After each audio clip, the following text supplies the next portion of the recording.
sweet. How are you? Oh, sorry. Good. Good to see you. So yeah. I can't handle that.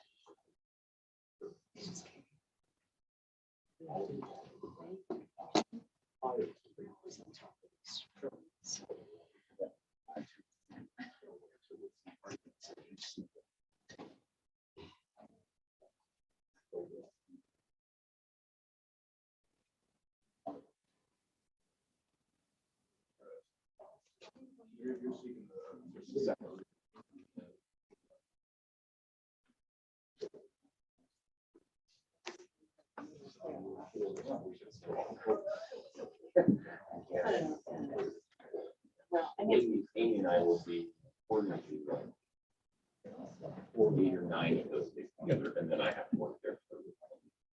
It's just like you show up at home. Oh, was she? Oh, she said, like, why is he? Did you talk to my kids? Yeah,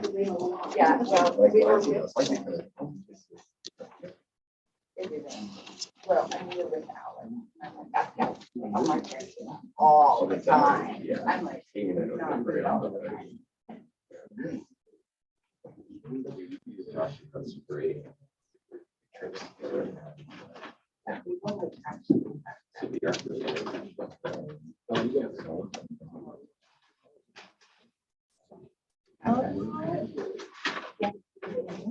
On the law, no, there's-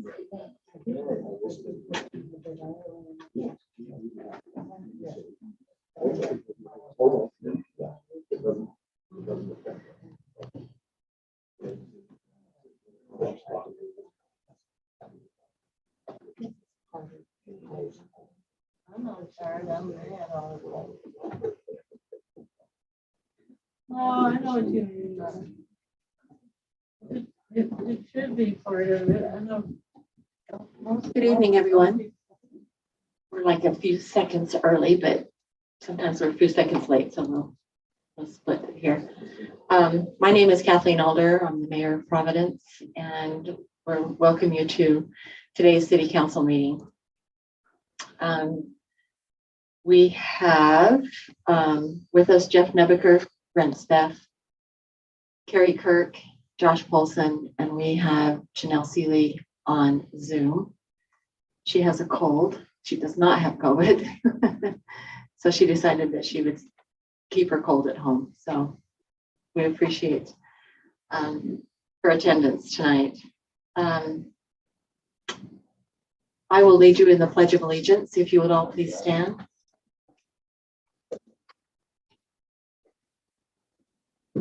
I pledge Allegiance to the flag of the United States of America and to the republic for which it stands, one nation, under God, indivisible, with liberty and justice for all.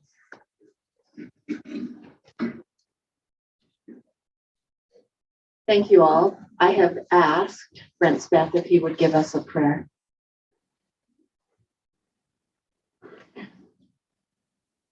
Our dear and gracious Father in heaven, this evening as we approach the incapacity of the city council meeting for Providence, we're grateful, Father in heaven, for this beautiful city that we live in, for the beautiful surroundings that we've been blessed with, for the peace, the tranquility, the way of life that exists here.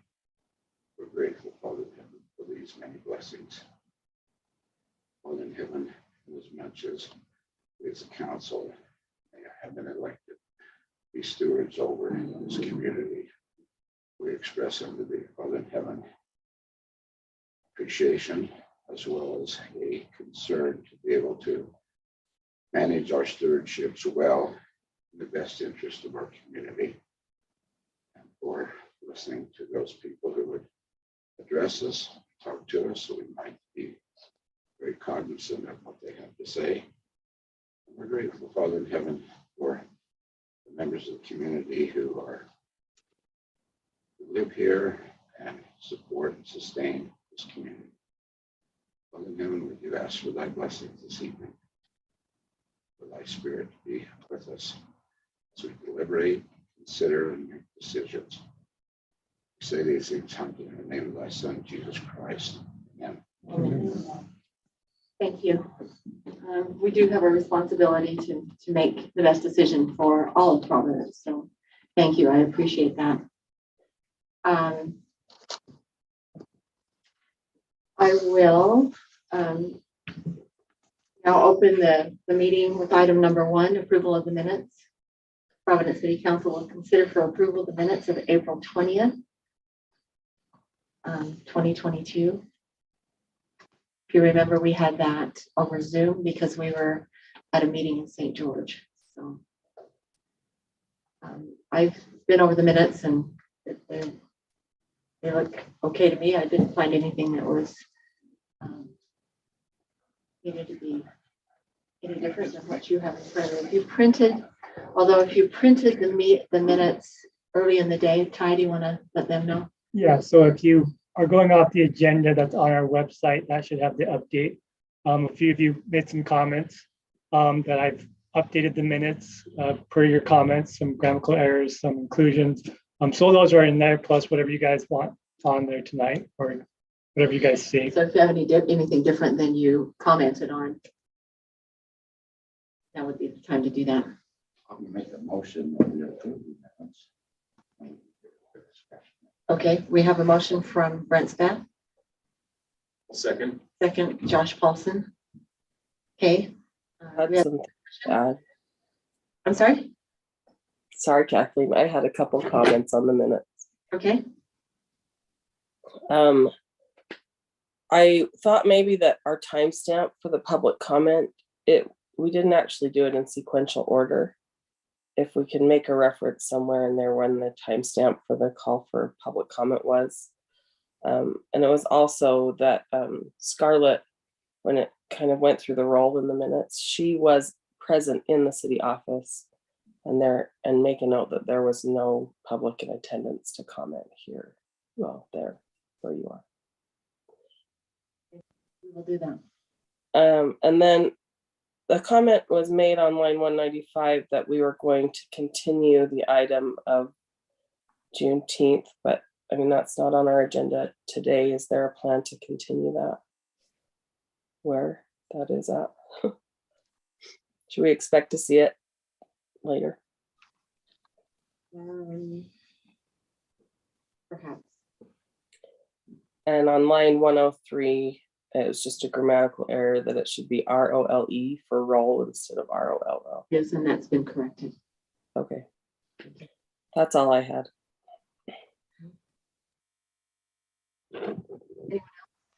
Jeff, do you have anything? Josh? No, I think I'm okay. Okay. So with no more comments, all in favor?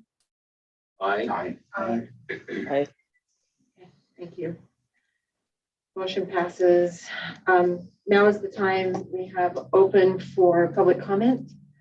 This is for the public to comment on anything that is not going to be covered on the agenda, but is within our purview. So if we have anyone that would like to make public comment, now would be the time. Cheryl? State your name. My name is Cheryl Eames. I live in Providence. I have 2 questions. Is it possible for page numbers to be put on the documents that come from this office? And maybe even better, have a footer that says page 1 of 6 or like that. You'll really help us old people if you do that. I think we can probably do that. Ty, is that possible? Yeah, absolutely. Okay. I See have how easy that was? I knew it was going to be easy. I have another question. I do know that citizens send to you, council people, suggestions or questions or advisement via the city's email. Is there a way that those of us who don't have access to that email can know what is being said to you in those emails? I think we can learn from each other, and I'd like very much to know somehow. I assume if I submitted a grammar request and asked for a copy of everything that you receive on your city email, I can get it. Am I right? But I really think it's important that we know what citizens are saying to you. Can I If you ask? would let us know what that is. I'm just curious what you envision that avenue to be. Are you thinking in the newsletter? Are you thinking, I mean, I'm just curious, more context to how the delivery method. And I don't know. I just would like, no, I'm just been to open. City council meetings where they have said, so I had an email, maybe not even mention the name, but I had an email that said this. And I've heard you discuss with each other briefly that you've had emails. But I don't think. I can give you my username and password, Cheryl. I know that she sends emails. I know Don Carter would send emails because I get copies of them and I'm assuming that other people do. And I would like very much to know what they're saying to you because I could learn from them. The problem with that is sometimes people send emails and they don't give us permission to pass it to someone else. But if it's on the city's email, I should think that they would know that it's public. We don't have a city email, do we? So we have a city email address that we have for comments that come in, the providencecityutah@gmail.com. And then each member of the council has an email address. So if they talk about one, it's not that it's necessarily come to the public comment one here, right? That's not where I'm asking the question. Are you talking about the providencecityutah@gmail.com email? Yeah. Oh, a lot of them come directly to their email addresses. But yes, a grammar request, if you have one that you say, hey, that came up, I'd like to see that. Especially Certainly if- could if give you we're that. discussing now if it's a property, I'd very much like to know what other people have to say about that.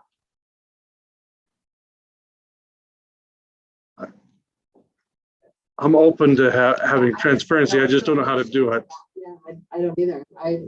Because people that send those, send them to an individual. Item and not a public. It's a public. I have an idea. This is a public comment though, so I don't think it's appropriate. Oh, I'm sorry. It's clear here. You can't hear. Can you guys hear me? Okay, now you can. All right. It's for Janelle. Well, yes, I've been in your shoes. It's hard to hear. I'm sorry. I have an idea, but I don't know if we should totally crack this open and discuss this now. Like I imagine we could brainstorm this. It might take 10 This minutes. is public So- comment and it's not a discussion time. But I have a thought on how we could do that, and I appreciate Cheryl bringing the comment forward. Would that be an idea we'd like to bring on an agenda item and get some consultation before we come to this? I think we should. do That's Why what don't you get it with me and we can either add it on the Someone agenda brought or up an issue. If it's an issue, we raise it, we bring it up in discussion, solve it. So Let's try to solve that, Cheryl. Because it's not always clear whether we can share someone's email with everyone else, so. Great. Laura? My name is Laura Fisher. Since I started coming to these meetings in about 2005, I remember what it was like then. And one thing I remember quite clearly is that early in each meeting, Brent might remember this, in a kind of informal way, each council person dutifully reported to the public as well as to his or her colleagues if and when he had heard from anybody about anything.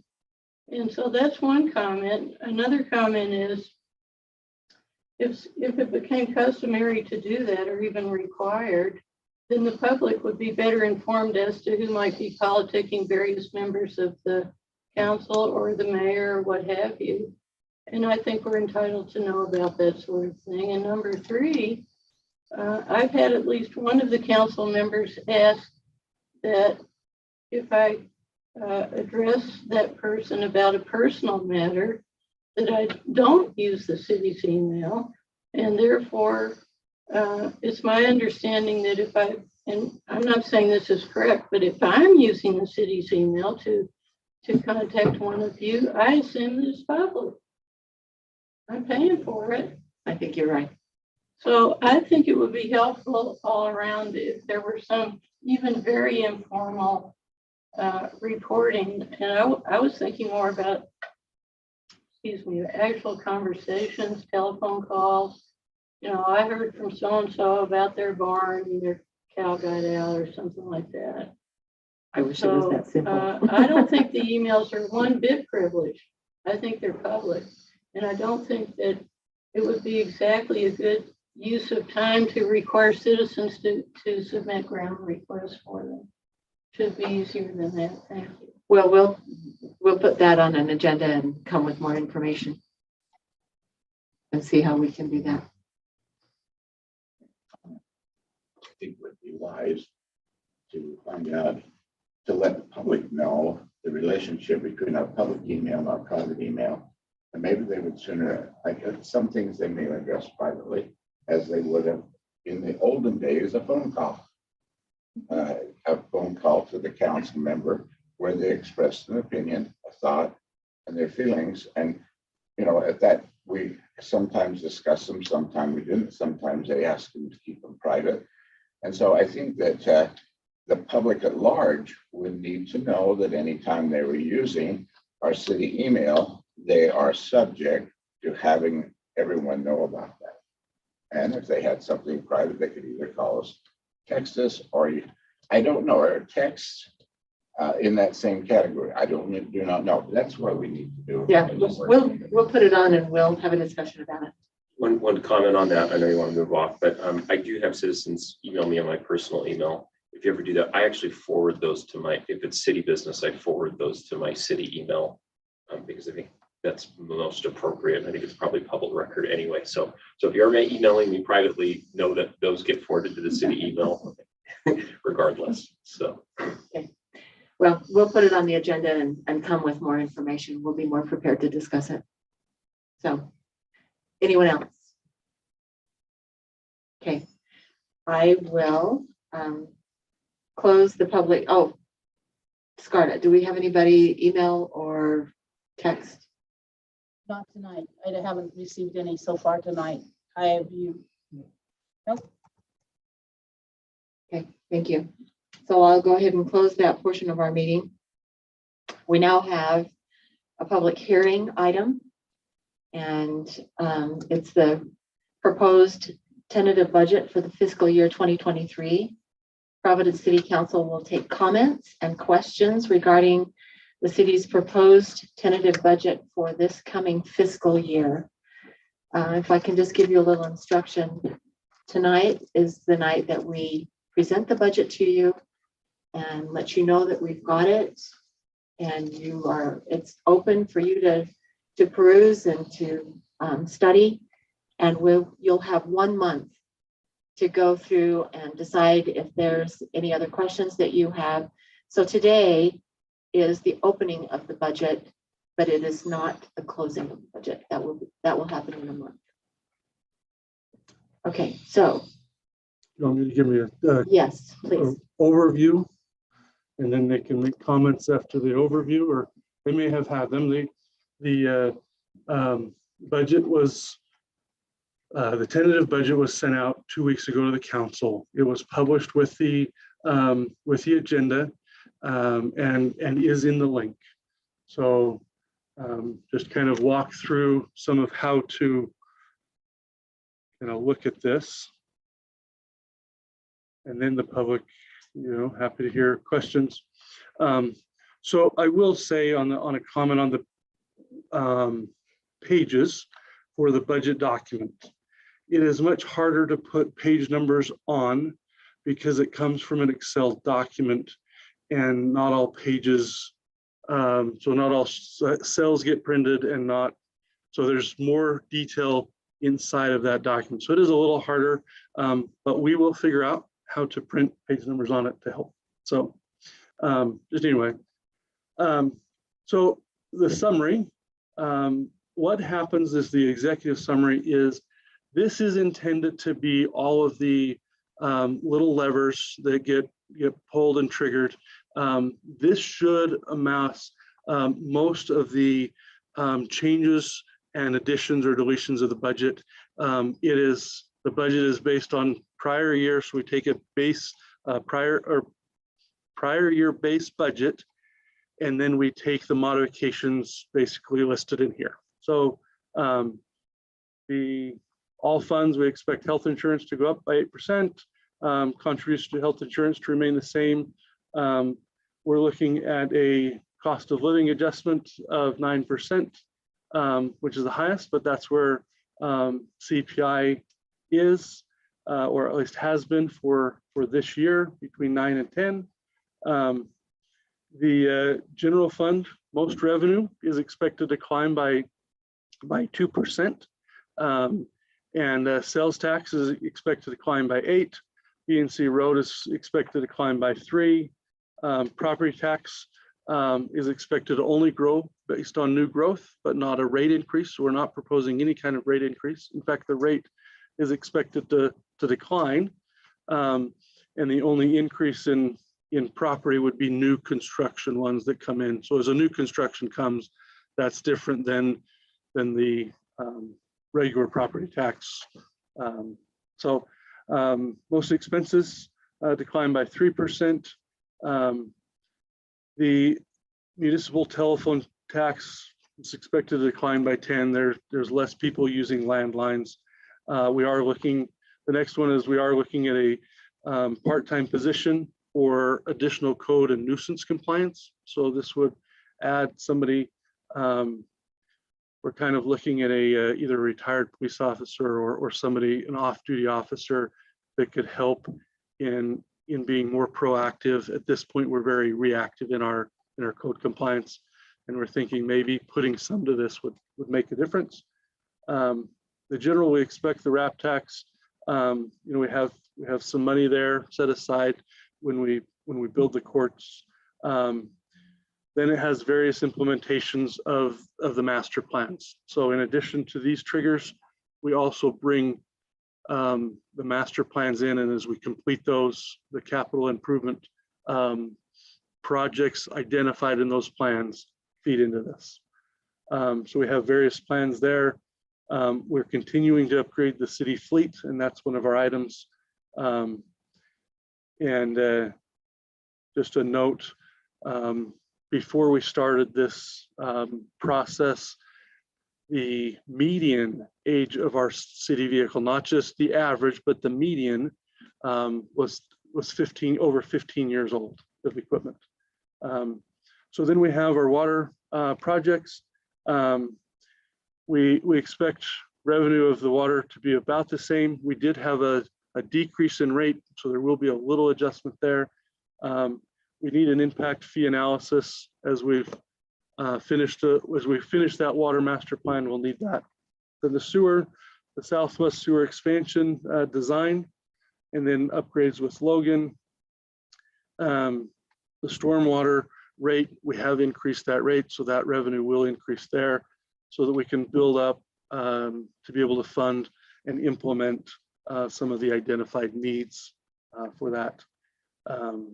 Then we have an impact fee analysis we're hoping to do there, and then do something with the storm basin at 10th South, at 1000 South and 4th East. So anyway, just a note, general fund, we don't budget for grants we haven't received because of their uncertainty. So anyway, anybody in the audience or the public or the council, the phone number is the office number, and my email address is directly listed. So any comments so that I can receive those and work to incorporate whatever that has over the month.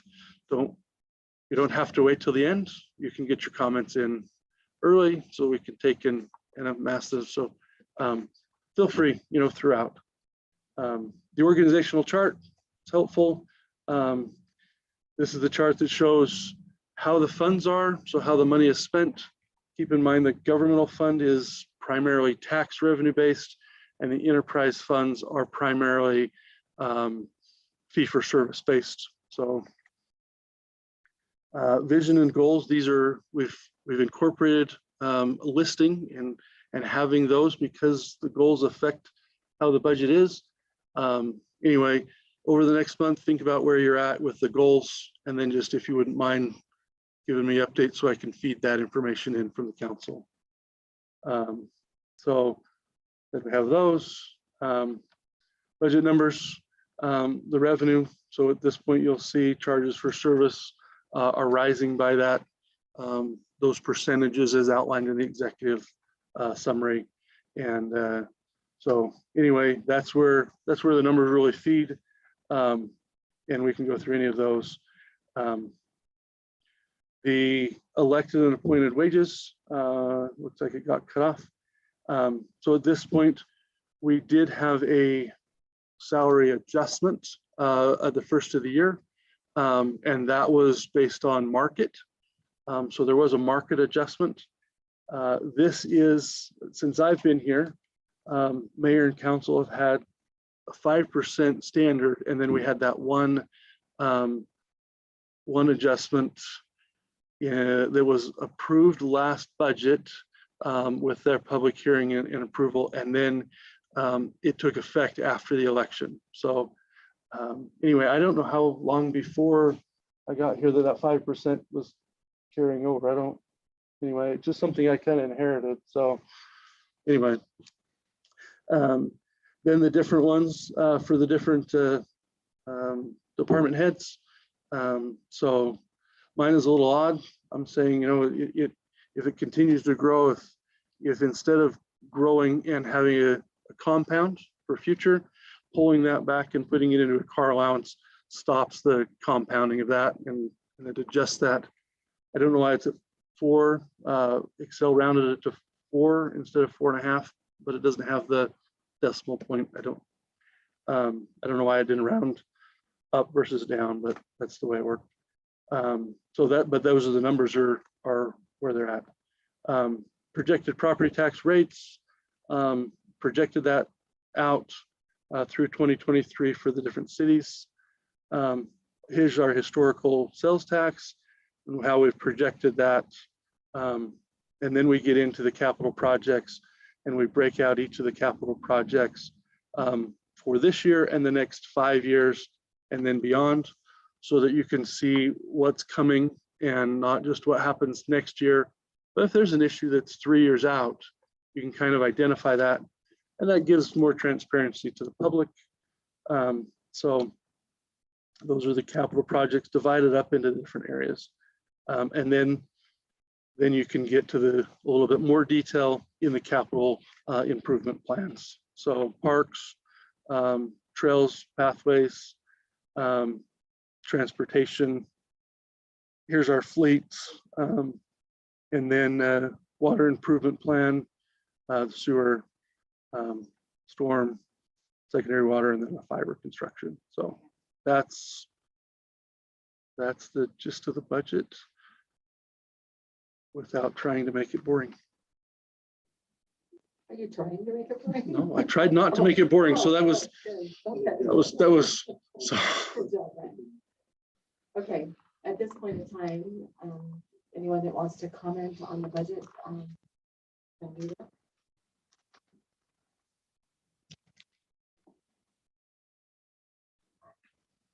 I'm Annette Drew. I want to talk a little bit about this elected and appointed wage adjustment. I came in to see Kathleen a couple of times over this. I was kind of surprised to see that the council wages were increased by double as of January 1st. And then I saw in this budget that there's an extra 5%. Now, I don't know anybody in this economy that's getting that kind of increase. Now, I talked to Kathleen, and what she said is that, and also Ryan just mentioned it, about the state, the market adjustment. Now, I know that Park City, their councilmen make 22,000. I think Ogden is 22,000. I don't know how Kathleen had some figures. I don't know if this was state adjustment or just the councils from the valley. We are a small city. We're not Park City, not Ogden. And I don't know if the citizens of Providence know this meeting is costing you $4,000. $835 a piece for half the meetings from last year. So anyway, I just, you know, I put this in the paper, and I just thought it was wrong. I just thought it was wrong. We need equipment, just like Brian was saying, we have equipment that is old. We need a lot of things. This is a public service that you're doing. Public service. Okay. Not here to make money. So I'm just really disappointed, and I'm hoping that the council will look at this budget and say, you know what, we need to exclude the 5% for the council. Because there are people hurting right now, and you guys just got a huge wage increase January 1st.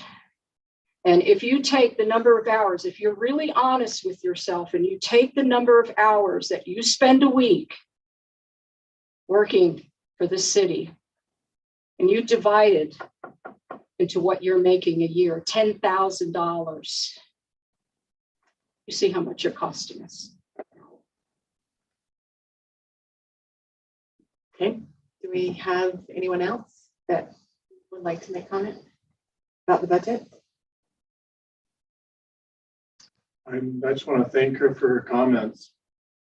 I didn't get into this for money.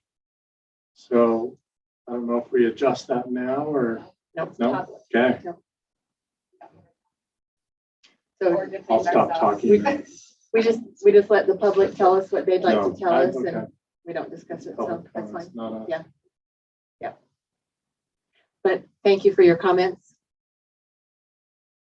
Laura? I don't have the, I'm Laura Fisher. I don't have the full agenda. Ryan can put it up on the screen. No, that's Which one do okay. you want to The do? last page has the recreational stuff, including a $22,000 estimate for a hiking trail or walking path from the state highway all the way up toward the mountain. I can't remember exactly what street. Seems like it might be 300 South or 200 South to Canyon Road to the mouth of the canyon. The road up there on Canyon Road where I live is 30 feet. There's no right of way on our side of the street, which would be the north side. On the south side, there's one neighbor who quite openly told us recently he's not interested in giving up half of his front yard for right of way. We asked Mr. Snow about this informally some time ago, a couple of years ago. And the way I remember it, we were assured that nothing like that was going to happen, even though I think Mr. Snow brought up the topic of widening the road up there. We have chronic, disturbing noise problems because of the recreational traffic on that road. There is no law enforcement. Very rarely one sees the county sheriff car go by. It's usually in the morning. I'm not sure what they're doing up there at 10 in the morning, but maybe resting. There's no law enforcement. We've asked previous councils, maybe every previous council, for law enforcement up there. We've never gotten any relief. The topography is such that any noise anywhere in that area is magnified. So that if I'm at my house, my driveway's 100 feet, I can hear every syllable of a normal conversation across the street on the neighbor's yard or porch. So all of these noises are very greatly magnified by the topography there. I also am aware that in spite of having been, I thought, assured that this was not going on, I and my husband are aware of the fact that the city has already submitted an application for grant money to some federal access to recreation agency, and the application was rejected. I don't know why it was rejected, but I do know that the application stated that the right-of-ways had been obtained, and that's not correct. That's not true.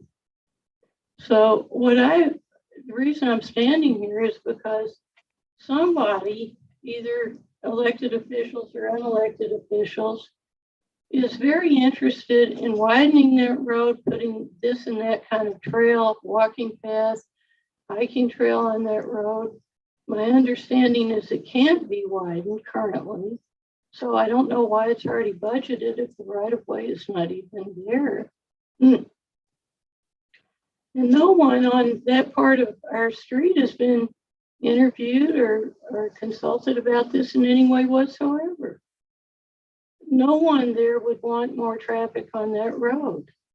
No one. We disagree with some neighbors about some things, but we have talked to people out there. They don't want the road widened. They don't want the path on there, and they don't want more traffic on that road because it's very tiring to hear all that noise. The worst noise, the worst noise is motorcycles, four-wheelers, and those side-by-sides or whatever the thing is with the light panel on it. They're loud. They sound like a lawnmower, especially that last thing I mentioned. Doesn't have any muffler at all, as far as I know. There are a great number of people who have aftermarket changes on the muffler that came on their car so that they can make more noise.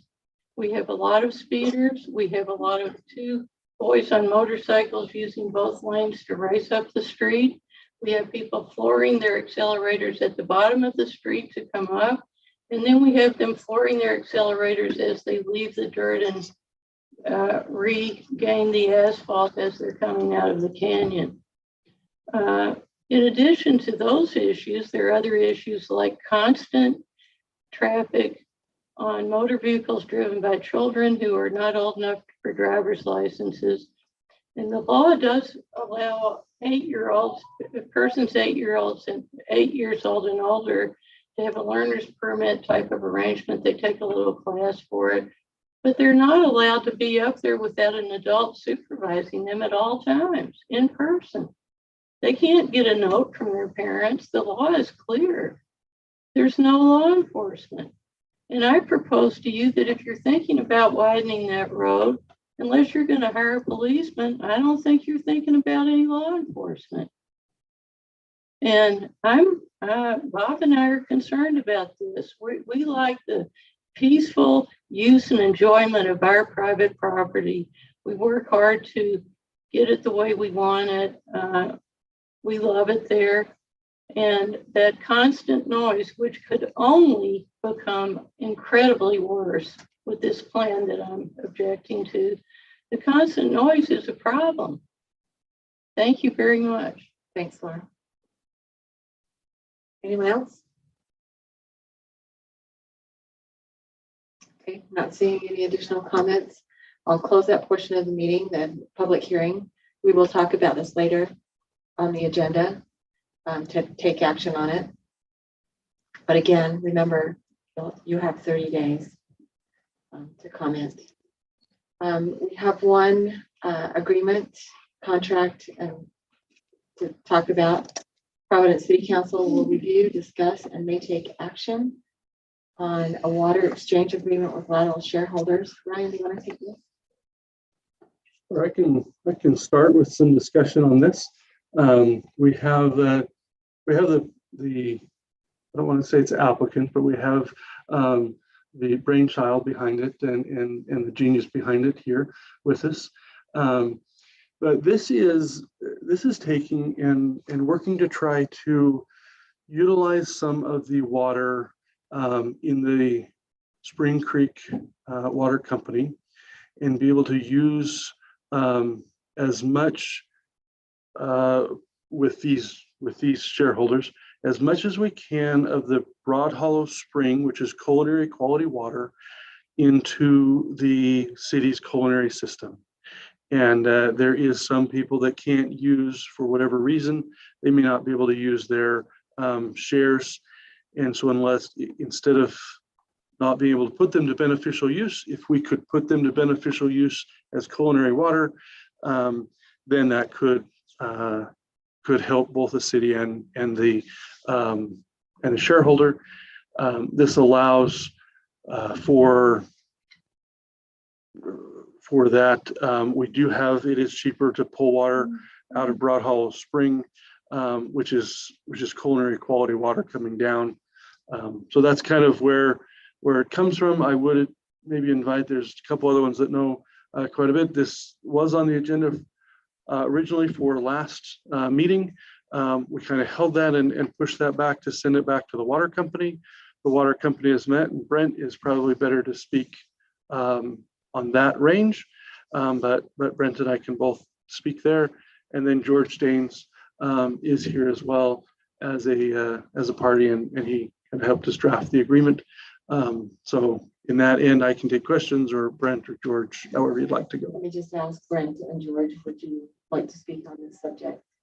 I think we probably both would, but you want to go first, George? I can. Has the council had the opportunity to get a copy of the agreement and look at it? It came out with the agenda. Yes, we did. Okay. Would it be helpful to walk through? If you've got a handout and want to give it to us, that's great. Otherwise, we can pull it up on the, I do. I brought it. well, let's not waste the copies. So just so you know, Janelle won't hear you unless you're in the mic. I So will get back to the mic shortly. Thank you. Ryan have one. Can Ron give him this one? I've got online unless it's changed. Has it And changed Janelle, you've got anything? yours online, right? Yeah, I have mine online. All right, thanks. For those of you that are in the audience, if you want to go to the Providence City website and go to the commissions, go down to the city council, click on the agenda. There is a link that will take you to all the stuff that he's giving to us.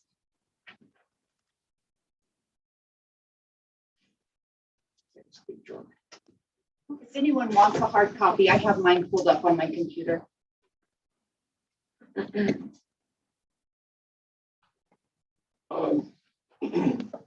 It's important to kind of understand the topography of this and maybe just a little bit of history. I don't mean to take up much of your time, but the original Edgewood Hall property had a gravity flow system that powered their sprinklers and things. They had a line that went from, you know, where Alan Wolford's home is. Alan Wolford's home is on the reservoir side. It was never built. They never built the reservoir up there, but if you go back into the plat, it says reservoir. What they found was the line itself provided enough pressure. So there is a metal line that starts at Alan Wolford's home and comes down, comes through all of that subdivisions and ends up at the Edgewood Hall property. If you block that line and power it up, you'll get 70 or 80 pounds pressure. So that indicates the elevation change of about 150 feet. That line was put in the 1920s. It had lots of holes in it. If I try and pressure it, or anyone does now, we end up with leaks and breaks and things all over. So for the last 10 years, we have just let it run as a gravity flow with no pressure in it. It flows into the pond that's on the Edgewood Hall property, and then we pump out of the pond to water my property and Doran Baker's property. That is, there's about 30 acres there. There are some individuals who, when they bought their building lots from Bringhurst, got small shares in that lateral. There's about 7 or 8 of them. when we pressurized the line years ago, when I first moved into Providence, the water, you could bring it up out of the lateral and water their property, like Gary Olson and Gordon Lowe, Dave Wilkes, Charles Zerker. But because we can't pressurize that line, they can't get the water now. We talked about trying to pump water back that far up to them, and the cost of putting in the facility to run the pipe is prohibitive. So for the last 5 years or so, they haven't got any of the irrigation water. And so what we're trying to do is figure out a way to assist them and at the same time assist the city. So the concept is what if they traded the use of their water for a commensurate amount of city water? So you would take their water, theoretically at Broad Hollow, that's culinary quality, and they would take the water out of their spigots, their city connections, and so it would be a trade. You would save the money of pumping the water, and they would get water for their places. So what this does, if you look at this spreadsheet, is it starts with a calculation. Again, these calculations are based upon the average flows of the Spring Creek water system. If you have one share, it is 819,000 gallons, just a little short of 1 million gallons. So in the first column, I have their names, and there's a couple more that would probably participate if we can do this, and how many shares they have. I'm going to use Gordon Lowe as an example. He has a half a share. So he would draw 409,000 gallons during this watering season per year. That's how much water he would get using his half a share. The city has 10,000 gallons that's with a base charge. So irrespective of whether you use 1 or 10,000 gallons, you pay a flat fee. So the first 10,000 gallons, everyone gets because you pay the base fee. All of these people pay you that base fee. Kind of talked with them about the fact that city water is better than irrigation water. Why is it better? It's clean. It doesn't have a bunch of junk in it. It's pressurized. It's available anytime. That is, you don't have to take it on turns. And it's available at site. So it's a better deal if you could trade a gallon of your irrigation water for your gallon of your city water. So the idea is that they would take a credit that would be less than their gallonage. So 75% credit. So instead of getting 409,000 gallons, Gordon would get 307,000. Divided that by 5 months, that's 61,000 gallons a month. If he uses enough water that his top end is in the $1.50 per 1,000 gallon category. So we multiplied that by $1.50, and he'd receive $460 credit over a year with the water. That's done proportionately with a quarter shareholder and so forth. That's the way it works. This is an experiment. It's not a deal that lasts. We're just going to try it for 1 year, see if it works for the city, see if it works for the shareholder. There are no commitments. In fact, we don't know that the city's going to get the water. So the agreement these people made is figure it out at the end of the season rather than the beginning to see whether you did get the water. Because if we don't have water in Spring Creek this year because of drought or whatever, or Broad Hollow doesn't have enough water, it's not going to get to you. If it doesn't get to you, you don't give them any credit. That's the way it's designed to work. Now, this water exchange agreement is supposed to be the written up expression of what I've just explained to you. Any questions?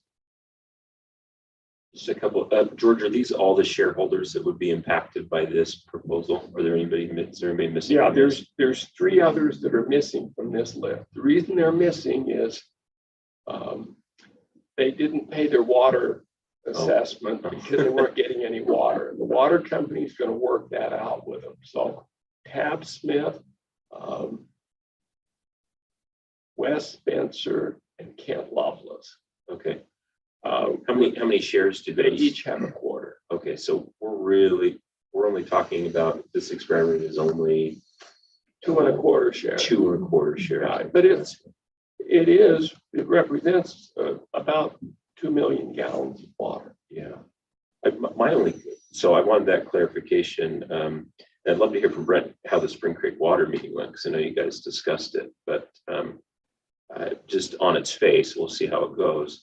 I really think it's a good idea. Like I think it makes a lot of sense for the city to claim that. Now, figuring out what that discount would be, that's applied, that might take some time to figure out what's fair. I think 5% may be a good starting point, but we might say that needs to be a larger discount or less of a discount. Joshua, I just tell you, we recognize that to some extent, this is a trial. Yeah. We don't make any commitment that next year it's going to be 75%. Maybe it'll be 50%. There's also the decision of what category of cost per gallon you put it in, and they wanted to put it in the 50 to 100,000 class because they all thought they were using more than 50,000 gallons. Ryan's not sure that's correct, so we may have some adjustments there.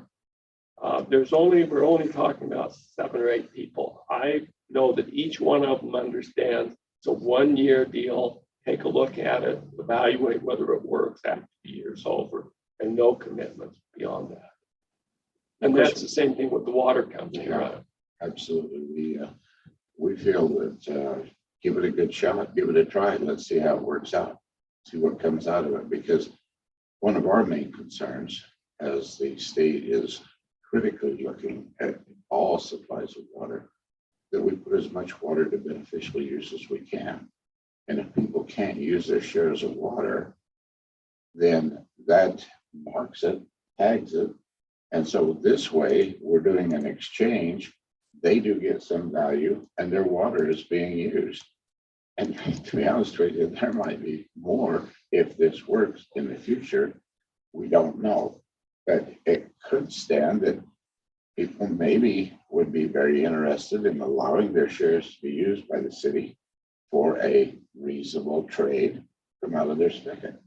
Because there's a lot of people who don't care like I did, get up at midnight last night and water till 5 o'clock this morning. Yeah, Maybe. Well, and that's- water law is that if you can't show beneficial use, you lose it. So we'll all lose. Yeah. If it's not being used. and we do not want to lose that supply. No, I think we don't. And frankly, what's happened is these were irrigation shares used for irrigation originally. They're really not well set up. In many instances, people have made adaptations to use it on yards, but it's a little difficult, frankly, if you don't want to get up in the middle of the night, then you try and set up valves on timers. The problem is if you don't clean the water, Clogs your sprinklers. right. The other thing is most of the water is not delivered pressurized. So you've got that. You just have to get up in the middle of the night and use it. And to have 7 people have to get up in the middle of the night to water their yards, and then it comes once a week, right, Brent? It does. Yeah. So it's set up for growing corn, feeding cattle or whatever. But so we may have more orphan shareholders over time. Not a bad experiment to try. Any one of these parties backs out, no problem. The Spring Creek can say it doesn't work, the city can say it doesn't work, these shareholders can say it doesn't work. So that's all we're doing. And the cost of it is going to be $1,500 to $2,000. See if it works. Well, and the advantage of using pressurized water is that you usually use less than you do if you're flood irrigating as it was intended. So, And the Something pipe, like saved by 50%, Right. what we're Yeah. thinking. the pipe, well, that's not working anymore. Some of the laterals, because of construction, have really lost their ability to service them as well. There's a lot of waste that takes place there, so. Yeah, and that's- as users decrease, you have to run the water long distances and you have long ditches to maintain. We wait an hour for ours to go from one to the next, just, yeah. and it's subbing down through the soil on its way, so. I would like to make one more comment. We have entered into a participatory agreement with the state, with Nathan Dowd, who's a member of the Water Conservancy District here for Cache Valley. And we're talking with them as doing a proposal to study our water system and what it would take to pressurize, and Blacksmith Fork was in that same meeting, to pressurize both Blacksmith Fork and Spring Creek, and to be able then, as we can use irrigation water for irrigation purposes, then culinary water coming out of the mountain could possibly be used for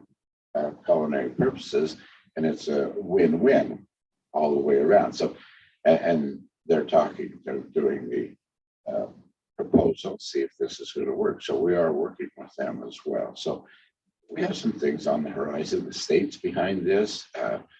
Everybody knows how important water is. So yeah, I think we're making good progress this way, and a long range, we've got progress planned. I like that this is a trial contract. I like that we can give it a shot. I can see a lot of citizens who have shares clamoring to be able to use them in a culinary way. And so I'm excited to see if we can make it work in a win-win-win situation. Thank you, George. Comment. So you're saying it's a trial, and I like the idea of this trial and experiment.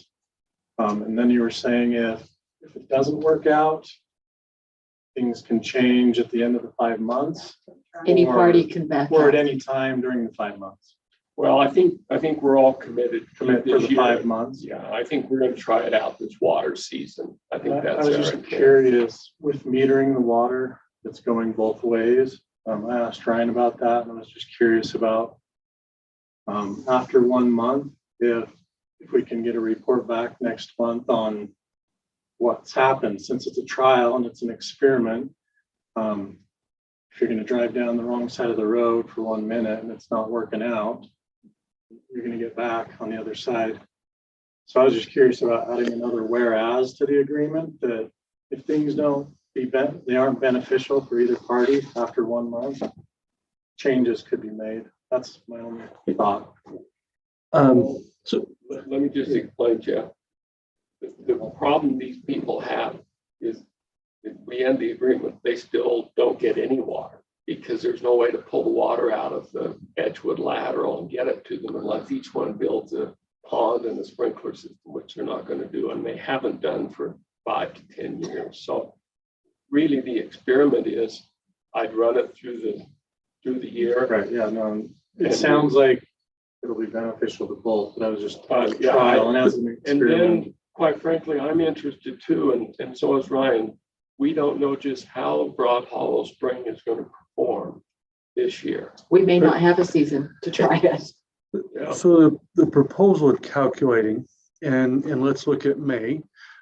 So at May, we may look at it and say, you know what, May was a little wet. We had some water. We're just starting to pump in. And so the city is getting it a portion of its water shares out of those laterals, but not all of them.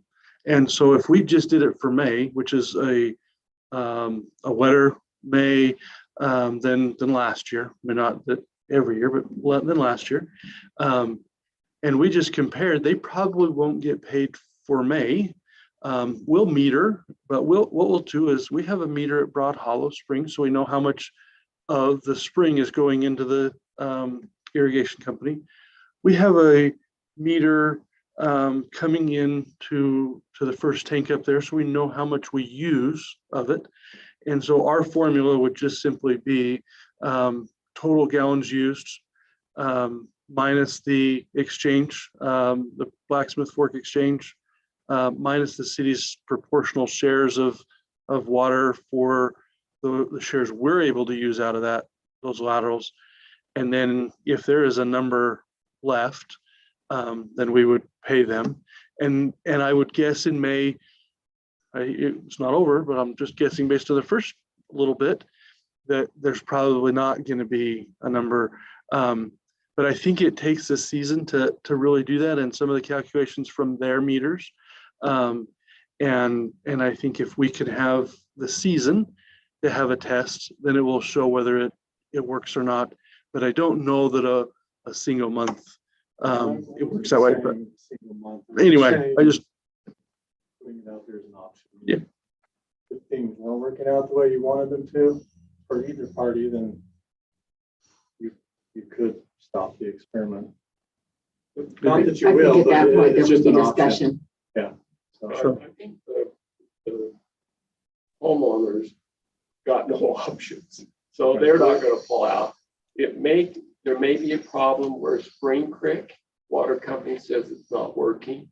There is actually no requirement that we wait the season or that you pay anything. So it can be terminated by Spring Creek or the city if they choose to. But I don't think the homeowners, I mean, they get mad, I guess they've terminated, but there's no gain for them in not trying the experiment because they're not getting any water from the company right now. Okay. Thank you, George, for So this is, I think the water company approved this agreement. If you can approve the agreement, then I will go to the individuals and have them sign up. Like I say, there may be 3 more, and I'll just simply have that additional signatures on here. But I guess we can deal with who signed last, but it would be easier if I could get your signatures and the Spring Creek Irrigation signatures, and then I'll get the homeowners to bring it back to you then. sounds like a great plan. So at this point, I will entertain a motion. I would make a motion that we approve item number 3, lateral shareholders water exchange agreement. I'll second. Okay, we have a motion by Brent Smith, second by Josh Olson. Any further discussion? Janelle? You good? All in favor? Aye. Aye. Oh, I don't, oh, sorry. Erase that. I'm used to the planning commission where I can vote. Okay, so, thank you, everyone. We feel like that will be a great thing to try, and most people will be able to use their water. It's a long time to not be able to use that water. Thank you. We have people here for number. We do, but I'd like to do it in here. Okay. The next item is the development project open houses, and we have 2 developers here tonight that want to talk about what they have planned before we talk about this item. And so we have Dallas from, I have a Dallas Homes in my mind. Dallas, you've got your own home building company now. But anyway, we've Visionary got Homes. from Visionary Homes and Kent Norton from what we used to call Selco, but I don't know what we call it now. You're one of the investors in the. we're the group interested in purchasing from Selco Right. and taking the project forward. Right. So do you want to flip a coin? See which one of you goes first? All the clear Dallas. He was here before I was. the first. Okay, Dallas. You do that? Sure. All right. Okay, I'm Dallas Nickel. I'm with Visionary. Visionary Homes. I'm not an owner, unfortunately. So I'm sorry about the name. I'm in a little bit different position tonight than I normally am, in that I think that I 100% agree with the direction that you're looking to go with these open houses. I think some of you, maybe all of you, know about the meeting we held a couple of weeks ago. There were a couple of council members there. We had Kathleen, you were invited, couldn't attend, but the mayor of River Heights was there. We had citizens from Providence there. We had citizens from River Heights there. Visionary was there. A gentleman from the Planning Commission was there for Providence. Pretty well-rounded group, I thought, 10 or 12 people. And I thought it was a great meeting. We presented a layout, a new single family only concept to the group, understanding that group, had no authority to approve anything, but it was just kind of a, hey, here, what do you guys think? The consensus was, look, this is probably a little bit too dense still. So we agreed we're going to go back to the drawing table. So we're doing that. And just so you guys know, we're in that process, working through a different layout with a few more, or a few less homes, I should say, less density. And the agreement with that group was that we would hold another meeting. And the plan was, I thought in that meeting, we decided that we're going to invite the public to that meeting. So I think that we're already headed down this road of holding an open house. Hopefully all of you guys show up. Hopefully the Planning Commission shows up. We will have as big a room as we need to accommodate everybody. What we would ask is that you give us just a little bit more time. We want to make sure that we're there to put our best foot forward. We have a layout. We can have all the exhibits. We can have building elevations, all that kind of stuff. I know that there's concerns about, the amenities in the existing phases 1 through 3. We're working on those. Just to give you a little bit of update on that, we have sent out a letter to the existing homeowners in Vineyard, phases 1 through 3. Spelled out to them, look, guys, this is what we thought the amenity package was. It's a clubhouse, it's a pool, it's pickleball courts. And then we asked them, if you guys thought you were sold something different than that, come back to us. And we've been receiving some feedback, and we've got some meetings set up with different residents. So I think, we're trying to be as proactive and as forward and as transparent as we can be. So hopefully that quells any fears that anybody in this room has that maybe we're headed back to where we were, but we're trying to put our best foot forward. And I hope that satisfies, the reason for the city to consider having an open house. We're all busy, and I don't think there's any reason for the city to have an open house and for us to have an open house. Let's just do it as one big meeting, and we'll make it happen. Well, we appreciate your stepping up to have that dialogue. I know there are lots of cities that developers are doing this, and just because we want to make sure everyone has all the information. Yeah.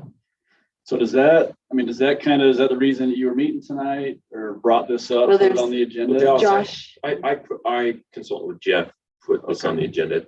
I was in that small huddle that we had to look at preliminary, and it was very good. It was really productive. And I didn't gather, we talked right at the beginning that it wasn't inclusive enough, and we needed to make sure, that there was a public opportunity. So I wanted to make sure that happened. I'm glad that you're headed in that direction.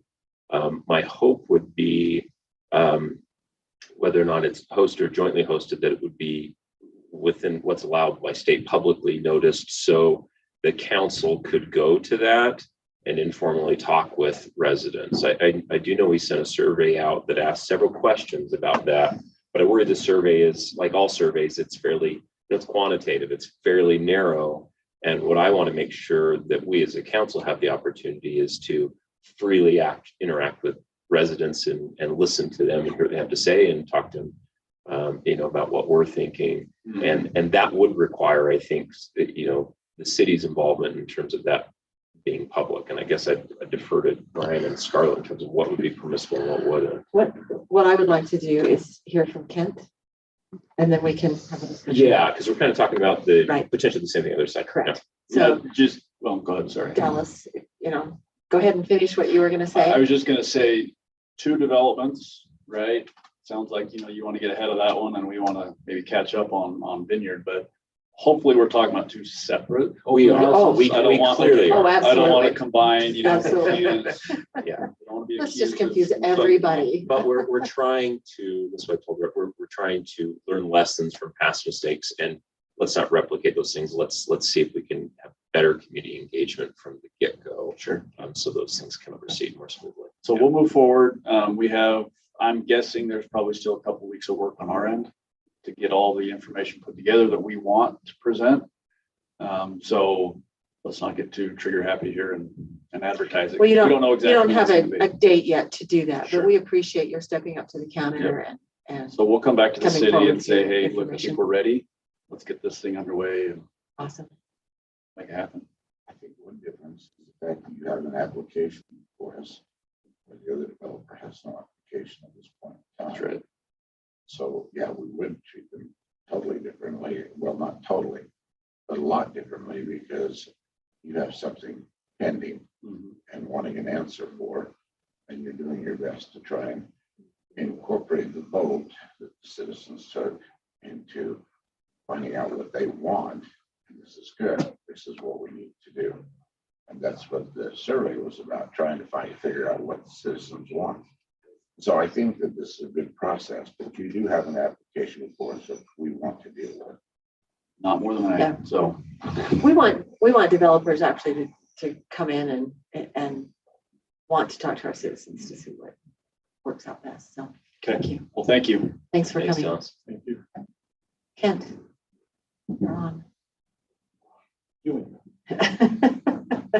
5, 4. I respond to that.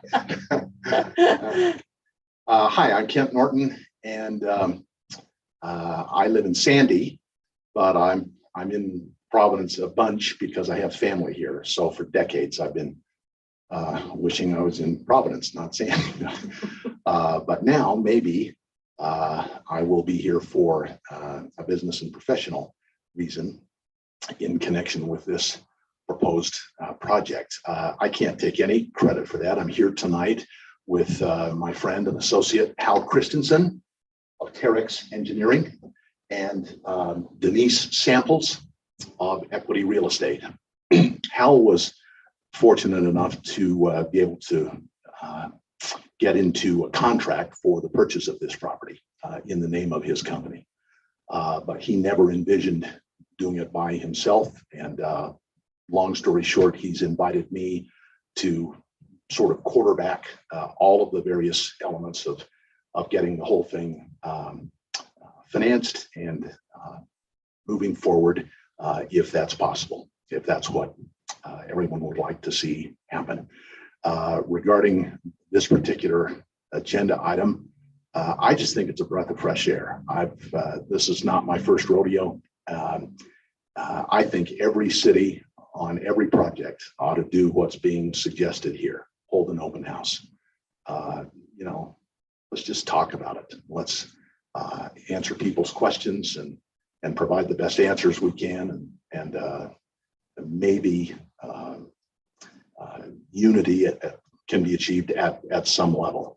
I personally think that down the road, 5, 10, 15, 20 years, that certainly can be once everyone has a chance to see the quality of it and live with it for a while and then evaluate. But of course, that's not possible up front. You have to have some vision, and for us to be asked to come with a presentation and maybe jumpstart that vision, and then especially to respond to questions and discuss. I just think it's a terrific idea, and so we're thoroughly in favor of it. We'll do it whenever you want, wherever you want. I can't do it tomorrow. Me neither. But just give us a little advance notice, and we'll be prepared and we'll be there. And I'd be delighted to respond to any questions. Otherwise, I'll see you at the open house. My one question would be, in both of these, and actually this may go for Dallas too, in both of these developments, we're kind of on the perimeter of the city. And so, it's the other cities want to talk and communicate as well. Are there any objections with either of you of incorporating our sister cities, so they can participate, because they've really been interested in this as well? Not a bit, no objection at all, Josh. It's a great idea. I'm glad you mentioned it. As you know, our site currently straddles the border with Millville. And, as much as I love Providence, we don't care. We do it in Providence, we'll do it in Millville, we'll do it in both. It doesn't change our situation. But as you also know, there's discussion about a boundary adjustment, which does streamline things and make things flow more smoothly if it's all in one city. And so, that's why we're here. But no, please invite everyone as far as we're concerned. Thank you. Yeah, sure. Open is the best. Yeah, exactly. Okay, Anything else? thank you. Thank you. Thanks for coming Sure. from Sandy. Yeah. But I understand he gets by. Yeah, I'm going with my sister's house for 5. Okay, thank you, the two of you, for coming. Denise, did you have anything that you wanted to add? I just would say. You have to come up here. Comes with a caveat. You want to say anything, but you have to come up here. Denise Samples, I just wanted to clarify, we do have an application into the city, so. I just wanted to say that. The conceptual plan application. With the northern piece, but not with the annexation of the extra piece. Correct, just with phase 1. Right. Yeah, so that's all. It's all zoned, all ready to go. You're just Yes, correct, starting out. correct. So that's it. Awesome. Thank you. Mhm. Okay, Yeah, you have to come up, state your name.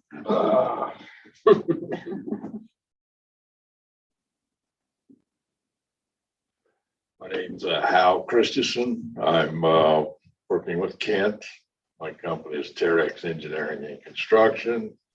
And yes, we have the property under contract, but yeah, we do have a application in for the conceptual plan. It has been reviewed and we are working on the comments that were made on that review. And hopefully we're going to make revisions to the conceptual plan. We'll probably attach to that an engineering report to address all the non-issues that can't be shown on the revised conceptual plan. So thank you for the opportunity to clarify that. Thank you. They're still two different developers. We're still treating them differently. Yes, that's a good clarification. Thank you. I think in my comment with Brent, they hadn't had one for the annexation because they had one and it had been denied. And so, right. Anyway, our discussion with that.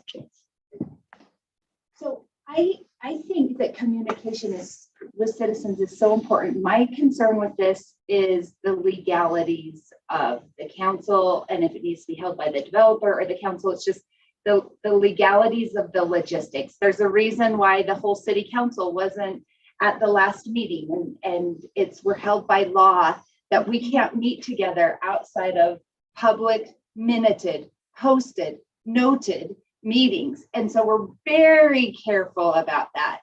And so, we would all love to go to everything, but we shouldn't all probably show up for planning and zoning meetings. So we listen to them online because decisions can't be made by the council outside of public meetings. And so my concern with this is just how complicated it might be, if it's worth the complications, if it's better for council members to knock doors and talk to people individually and let the developers get the neighborhoods on board.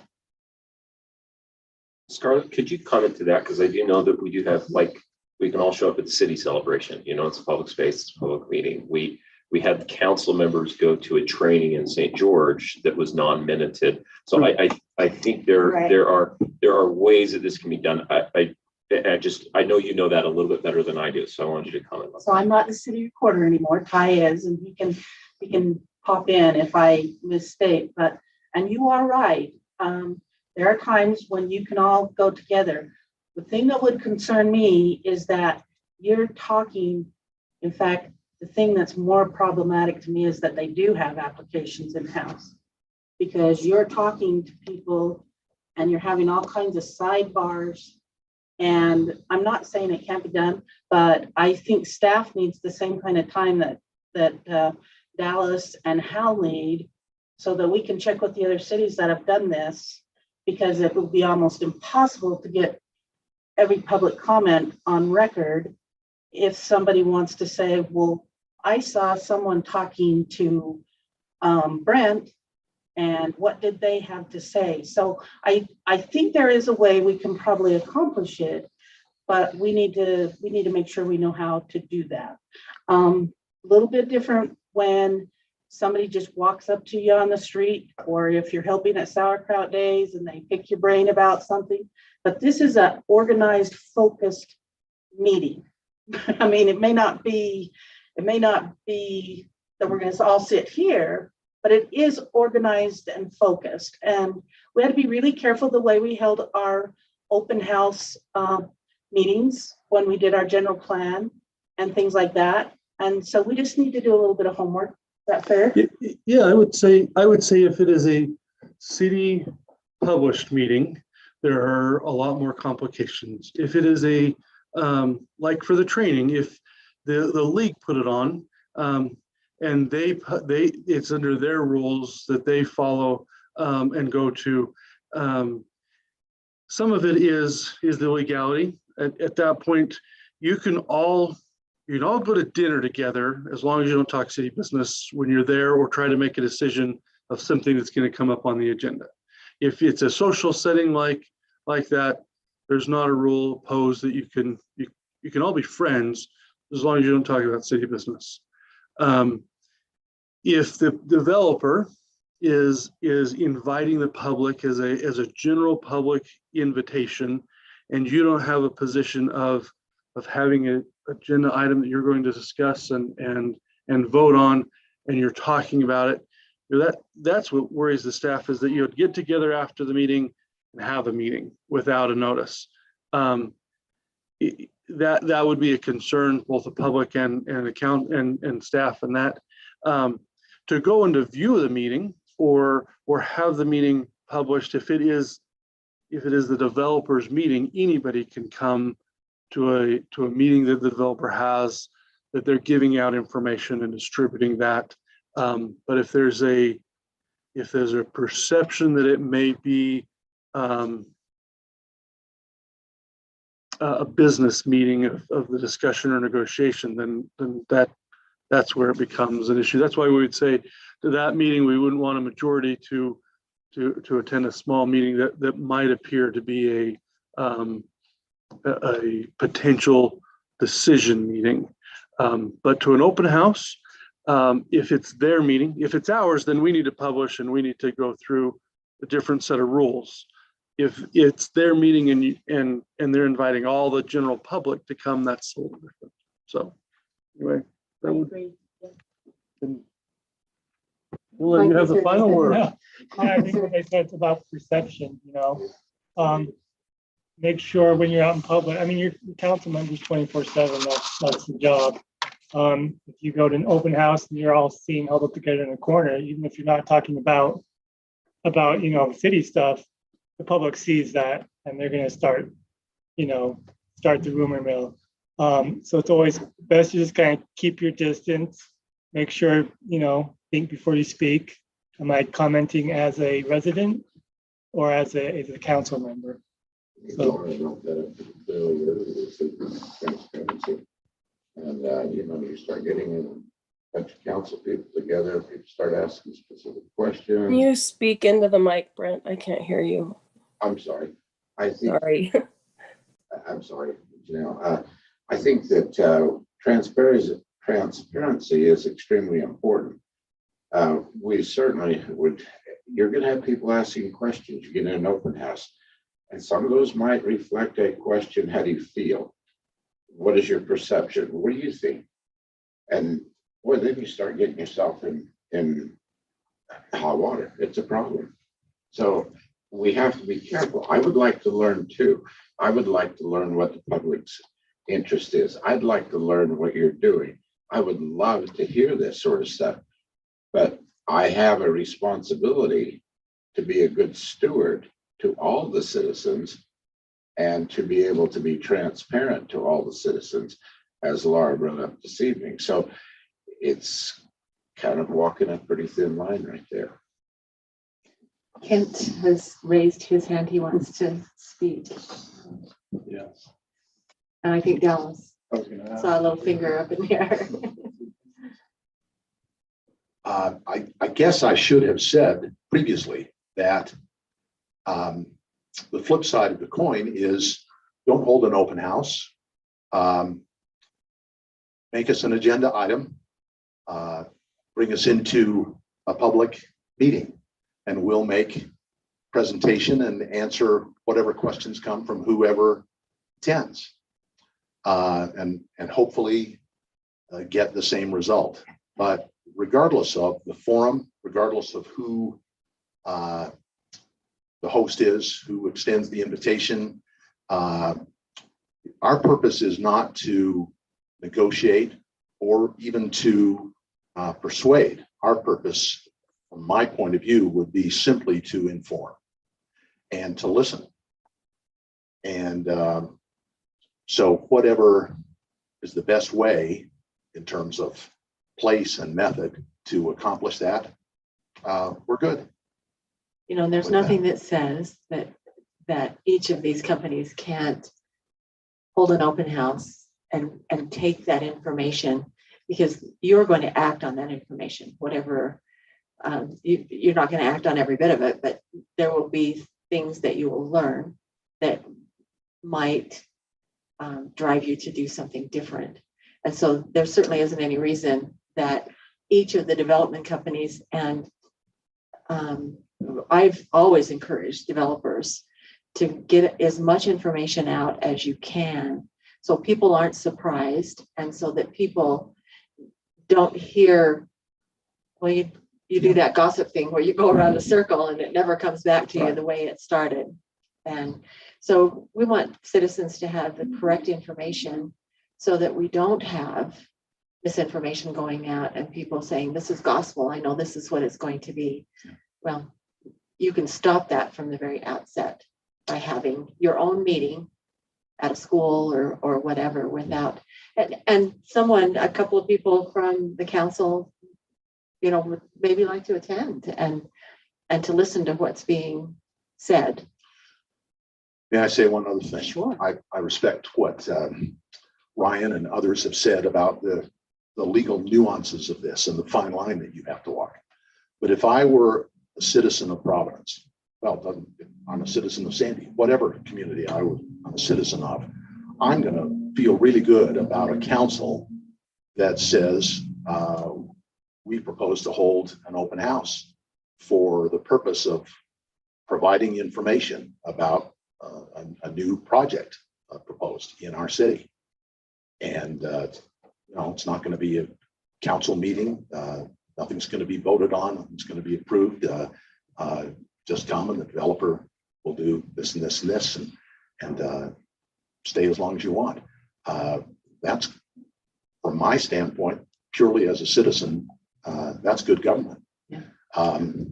So I don't know whether this is a question or a suggestion, but what if on the city's communication channel, whether it be Social media. you know, social media, newsletter, Yeah. City webpage, I don't know, all of the above. What if they said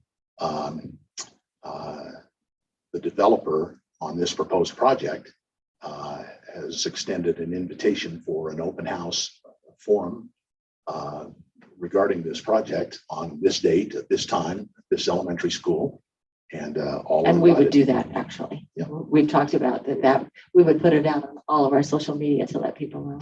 And we'll run the meeting, and if you're there, great. If not, that's okay. And my request would be to the staff. I would like to attend that and be able to candidly talk with residents as they came up, because it happens as I leave this building after city council meeting, and I hear from 10 of them outside of here who weren't able to talk or weren't able to ask questions like they wanted to. We often have that. public comment is really meant to be like public comment, and it's very difficult to have a dialogue with someone.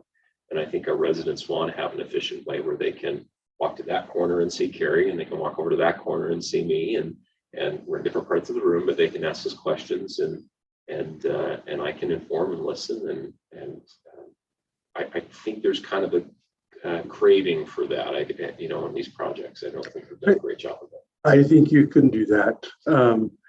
You can't get the three of you together in the same corner and create a meeting, but I know you know that. You're Carrie right. and I aren't even friends anymore.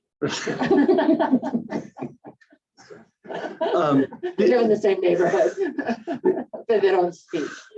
The other thing, We're friends. But we do watch that. Like, I'll go out to dinner with someone, but we don't go to some. I'm always happy to go to dinner with you because I don't vote. So that's my request, is to facilitate for our residents, because I think the quality of that interaction will be much better than what they would have in this forum, where we're really just supposed to listen. It's a formal meeting here. It's a formal meeting. So I think the difference is if it's put on by the developer or put on by the city, and I'm most comfortable if the developer Drives the bus. drives it, conducts it, and we advertise and we come. And then it's not a requirement for every development, but always a suggestion that we would like developments to do. And I have no issues with that at all. So that's And it proves how the I same would like to objective. see. that method helps from a procedural standpoint and a staff concern standpoint. That's a very helpful one, because we don't want to get out of place of planning commission and each of the different steps to ask the developer. They can have those, and they would be great for them to have those. If we start to have sequence that gets out of order because we need to know whether it's planning commission. From the city side, we need to say, okay, is your application with planning commission? Is it with the council? So I think, Gary, to your point, I think that's great. There's just so many technicalities. Yeah, that for the are developer to involved. have it It's avoids a lot of that. city-driven, But if it's Yeah. developer driven and suggested but not required, that's what I propose. I mean, we could hold it in City Park if you want. With Selco's permission, we could put up a shade tent and hold it on the side if you want. But let me just close by saying, just as a general philosophy of life, let's just talk about it. And I think that just falls under that. I think this falls under that heading. Correct. So there you go. Thank you. I definitely want to hear the citizens' input. Dallas, That's what I want to hear. Dallas is next. We'll let him. Do you still have something you want to say? Kent said everything that I need to say. Okay, all right. Everyone else said everything that I was gonna say, that it should be pushed and the developers should be the ones pushing it. Right. So I won't say anymore. Laura? You gotta come to the mic. Laura Fisher, if these applicants are commercial entities which exist for the purpose of making money, then how is advertising their commercial event not giving them free advertising on the city's website? Because we want to hear from citizens. It was a rhetorical question. I get it.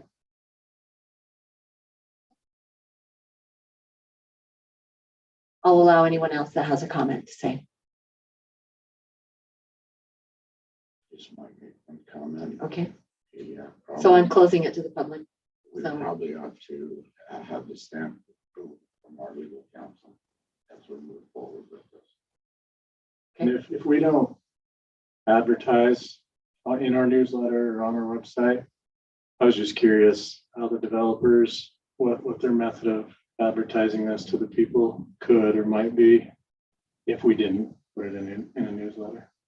Just curious if they had any options for spreading the word on an open house to the people, not through the city, because we don't want to tie this to the city in any way for legal reasons.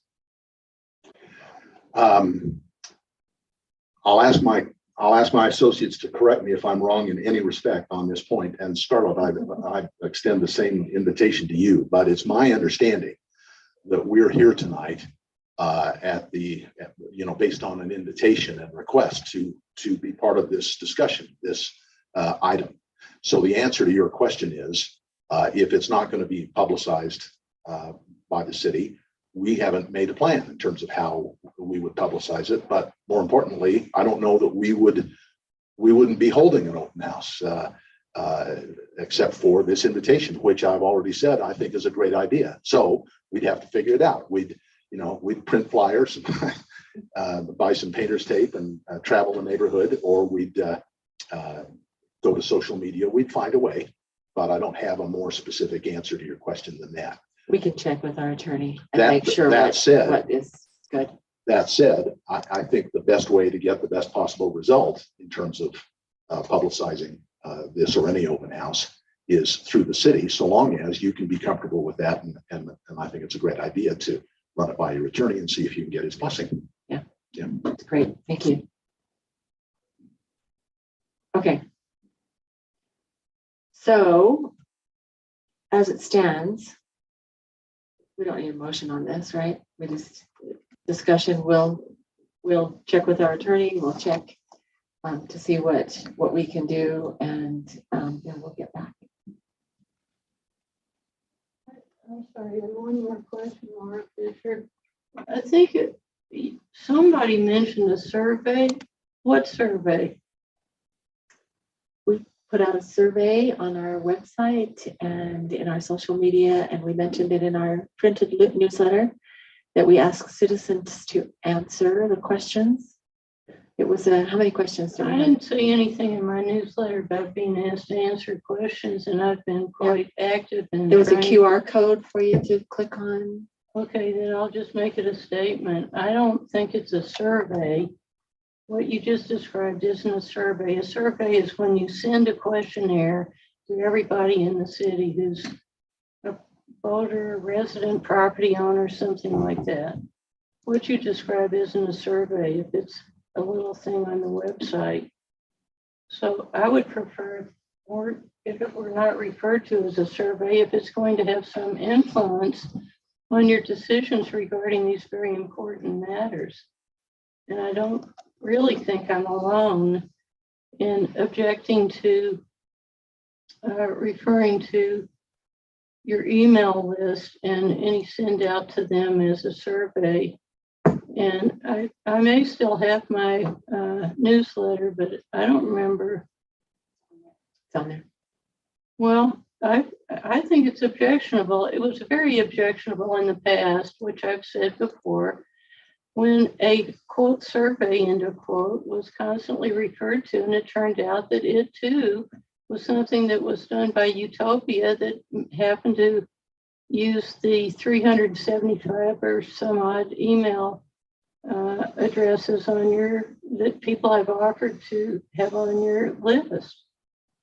It's not We a have social survey. media. We If have you're- printed newsletters. If you're interested in hearing from every voter or every property owner or every resident in town, you cannot make the assumption that they're going to go to your website.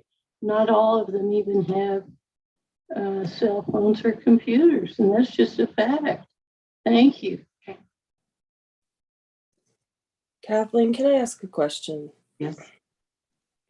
Just to Laura, do you prefer, because,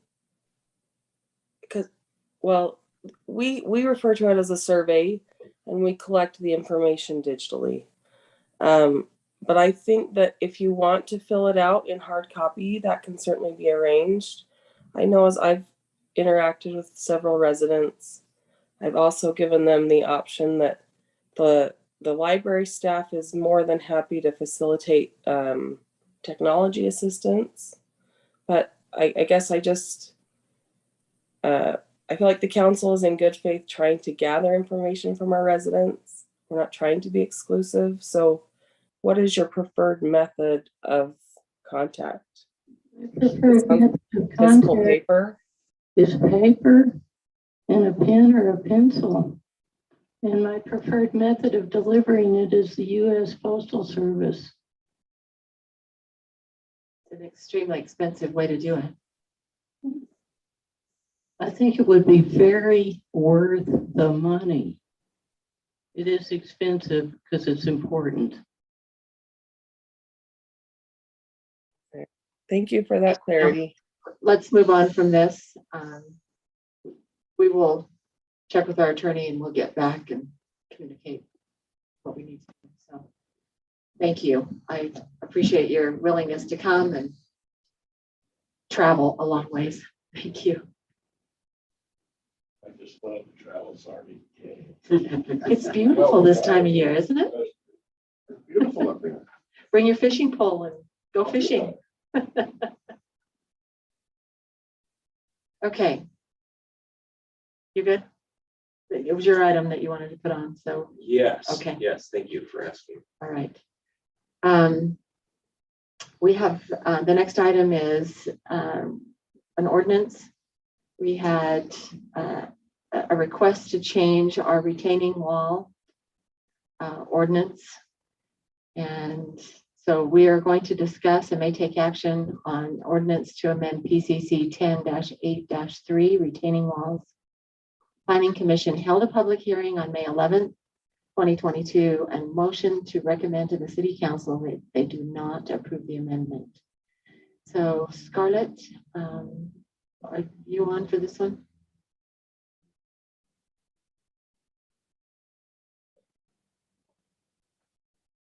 We did have an amendment request from a citizen, and they did their homework and they put together their proposal.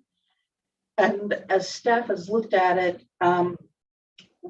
we've looked at it more in just, did the way the applicant do this proposal, does it make sense? Did they follow the law, and did we process it according to law? We didn't get into the meat and potatoes on, do we all in staff think this is a good or a bad idea? And we didn't really do a lot of, we could live with this, but let's reword it like that. We felt like it was important that the applicant's message get to you without being modified by staff to a large extent. So a couple of the things, we did go through the findings of fact with the Planning Commission after their public hearing, and the conclusions that, and the conditions that show that the application was processed in accordance with state and city code. Couple of the things to be aware of. If you look at page 1 of 3 on the staff report, it's in the table, it's the last box in the table, and it's the proposed amendment that they are making. Now, staff did do this. I did do this. They had their amendment written, and they had the city code written as well. And I combined the two so that you can see, I put the red wording for the additions they want to make, and I put the strike throughs. So I did do that part. But that's just so that the public, and so that it makes it easier for you to see how it's being changed. There were some comments during the public hearing. Couple of people, there was not a lot of public in the public hearing, and we didn't get, Kai and I were checking, and just to let the public know, it probably looks like I'm playing on my phone a lot, but I'm actually just checking that darn email to see if anybody wants to pop in. No one ever thinks that. So far, nobody's popped in to put a comment in tonight to any of the points so far. So one of the comments was an average of, rather than a specific point on height, to take an average height. People kind of felt like that was maybe problematic in calculating. And then the other changes that the applicant is proposing is that currently, if you have a 6-foot wall, depends whose property you're holding up, where that can go in relationship to the setback. If you're holding up your own property, then, and the exposed side is to the neighbors, then it's treated more like a detached structure instead of more like a main structure instead of a fence. And so it's got to be out of the setback. If you're holding your neighbor's property up and you're looking at the exposed side of the 6-foot wall, it can be in the setback. So there's some things that you might want to think about. I don't know if you've had a chance to drive around, but we have had a plethora of retaining walls pop up in the last couple of weeks. And the sad thing, we've got to figure out how to get the word out to people. And we try really hard as staff when they turn in their applications and things. But I went back through on their residential site plans because I thought, how are we missing all of these? And they're not being shown on the residential site plans at the time that we're approving their building permit. And I think sometimes they know where they want their house, but I don't think they realize the extent of what kind of retaining walls or landscaping they want to do until they actually see their house sitting there and start thinking about, oh, if we move this dirt here or that dirt there. So I don't think there's any nefarious business going on. I just think that people don't realize the process, nor do people realize the importance of a safe wall. So if you choose to deny this, a couple of things that I think as staff would be important to know is that you actually really do like the way the original code is written and you feel it's sufficient and you're gonna deny it and just stick with our real code. That would be great. Or maybe there's something about this you don't care for, but you want us to keep doing some homework on the idea. So those are just what I would personally ask for is if you choose to deny, then just give us the direction you'd like as staff for us to continue the process. I do know Mr. Ward's here, and he and his wife Idina are the applicants. And if you'd like to have him speak to it, you can. But I was a little surprised that there weren't more people at the public hearing.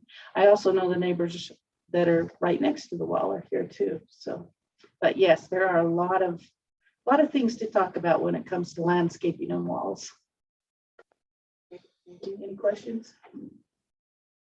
I was just wondering, I think a lot, I mean, I watched the planning and zoning meeting. Did everyone else watch it? So I just don't know if we need to redo all that because I listened to the whole thing. So if other people did the same, my comment is I just don't know if we need to open up for comment because we all participated in the public hearing or watched it. Yeah. Thank you, Scarlett. Mr. Ward, would you like to say anything? The answer is no. Okay, thank you. Then I'll open it up for actually, let's do, I'll call for a motion and then we can discuss it. I'll make a motion that we deny the item number 5, ordinance 0422, which is a amendment to our retaining wall code, city code. Okay. I'll offer a second on that. Okay, we have a motion and a second. Do we need to discuss it any further? I just wanted, Go ahead. Carrie.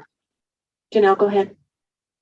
I just wanted to make the comment that I think my concern also is with averages, just because from a structural engineering point of view, the height of the wall affects the size of the footing, and the size of the footing affects the setback. And so that's why I think the average is problematic, but I do think it's worth having the Planning Commission and the staff work on making sure that our code on retaining walls is robust. It's serving our residents to its best ability.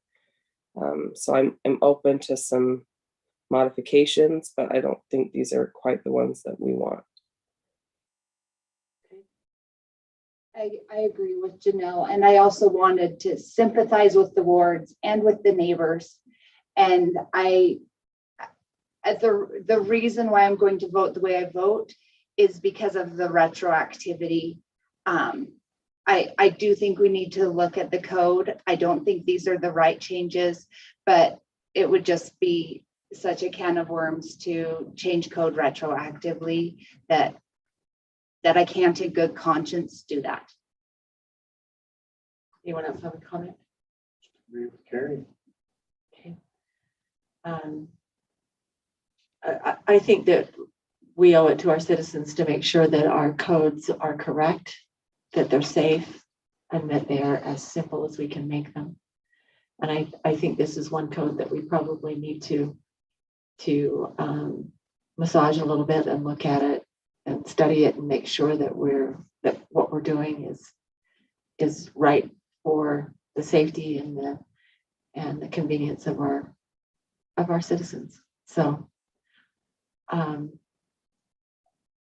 but today we're deciding on this code amendment. So I have a motion and a second. If there are no more comments, all in favor? Aye. Aye. Any opposed? I didn't hear if you said yea or nay. Aye. It was an aye. Okay, all A right. little squeaky. A little bit. Like she doesn't feel good. Okay. So the next item is to deal with the tentative budget again. And this is, we need to take action on this so that it puts it out there for the citizens to look at and to comment on, and then we'll deal with it again in a month. So I will entertain a motion to accept the tentative budget as is, understanding that we may very well make modifications to it. I'll make a motion that we approve item number 7, the tentative budget for 2023. Do I have a second? On the revised agenda, it's item number 6 instead of 7. So just looking at the, Old agenda up. Sorry. Item number 6, tentative budget 2023. Okay. I just have a question. When Okay. do we discuss the budget? So you're just jumping to a motion before we discuss? Or should We discuss- have a I'm motion sorry, and a I'm second. just- That's okay. We have a motion and a second, and then we'll discuss it. Sometimes we get out of order, but that's what it's supposed to be. Yeah. Need a little more time. Yeah, I'll second it. And then if we decide in the discussion, then we amend our motion. Right.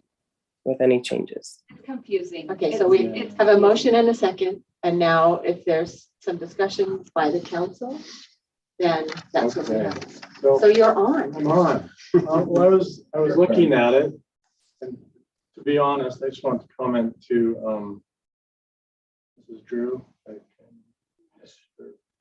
Anyway, I went into this, I had no idea there was money involved in this. I always heard it's a public service. Okay, fine. You mean you They're- didn't know there was they're- pay for yeah, the for this service that you're time. providing? Okay. So no, and I do try hard to put my time in, now that I know there's some pay. But when I saw the 5% increase, I have no need for that. I mean, well, sure, anyone can use some extra money, but putting it in here, taking it away, even going with a minus 5% wouldn't bother me. It's not my full-time job. I go to work Monday through Friday. So I would take a 5% decrease, but I would insist that there be a 5% increase in citizen participation in city agenda items. I would like the people of Providence to be here at these meetings and to come, and I'd like them to give 5%, and you can take 5% away from my budget. If you need to A lot of them don't separate, want to, so if you need, you can separate our names out if you want to put theirs, and I don't say that, it bothered me a little bit. You're to right. see We an need more increase. participation. We love to see I this go to from my more job people. Monday through Friday, I get a paycheck. I'm an educator, it's educator pay, you can look it up. Public knowledge. So, yeah, any increase helps, but I didn't come into this thinking about getting an increase. And if it's taken away, I'm fine with that. I just wanted to point that out. And then you mentioned money going to a sewer. I'm just jumping to the next item there. Something about sewer and Logan and money going there. That's A for this, lot goes to there. for A our lot goes to there. last year. And then take that money and gotta find another place for it to go. Wouldn't go to Logan. No, that's garbage. Garbage. So They'll still have to take our sewer. I hope. Okay. So we just collect enough Never to mind, pay scratch them. that. You made my heart beat there. Thank you.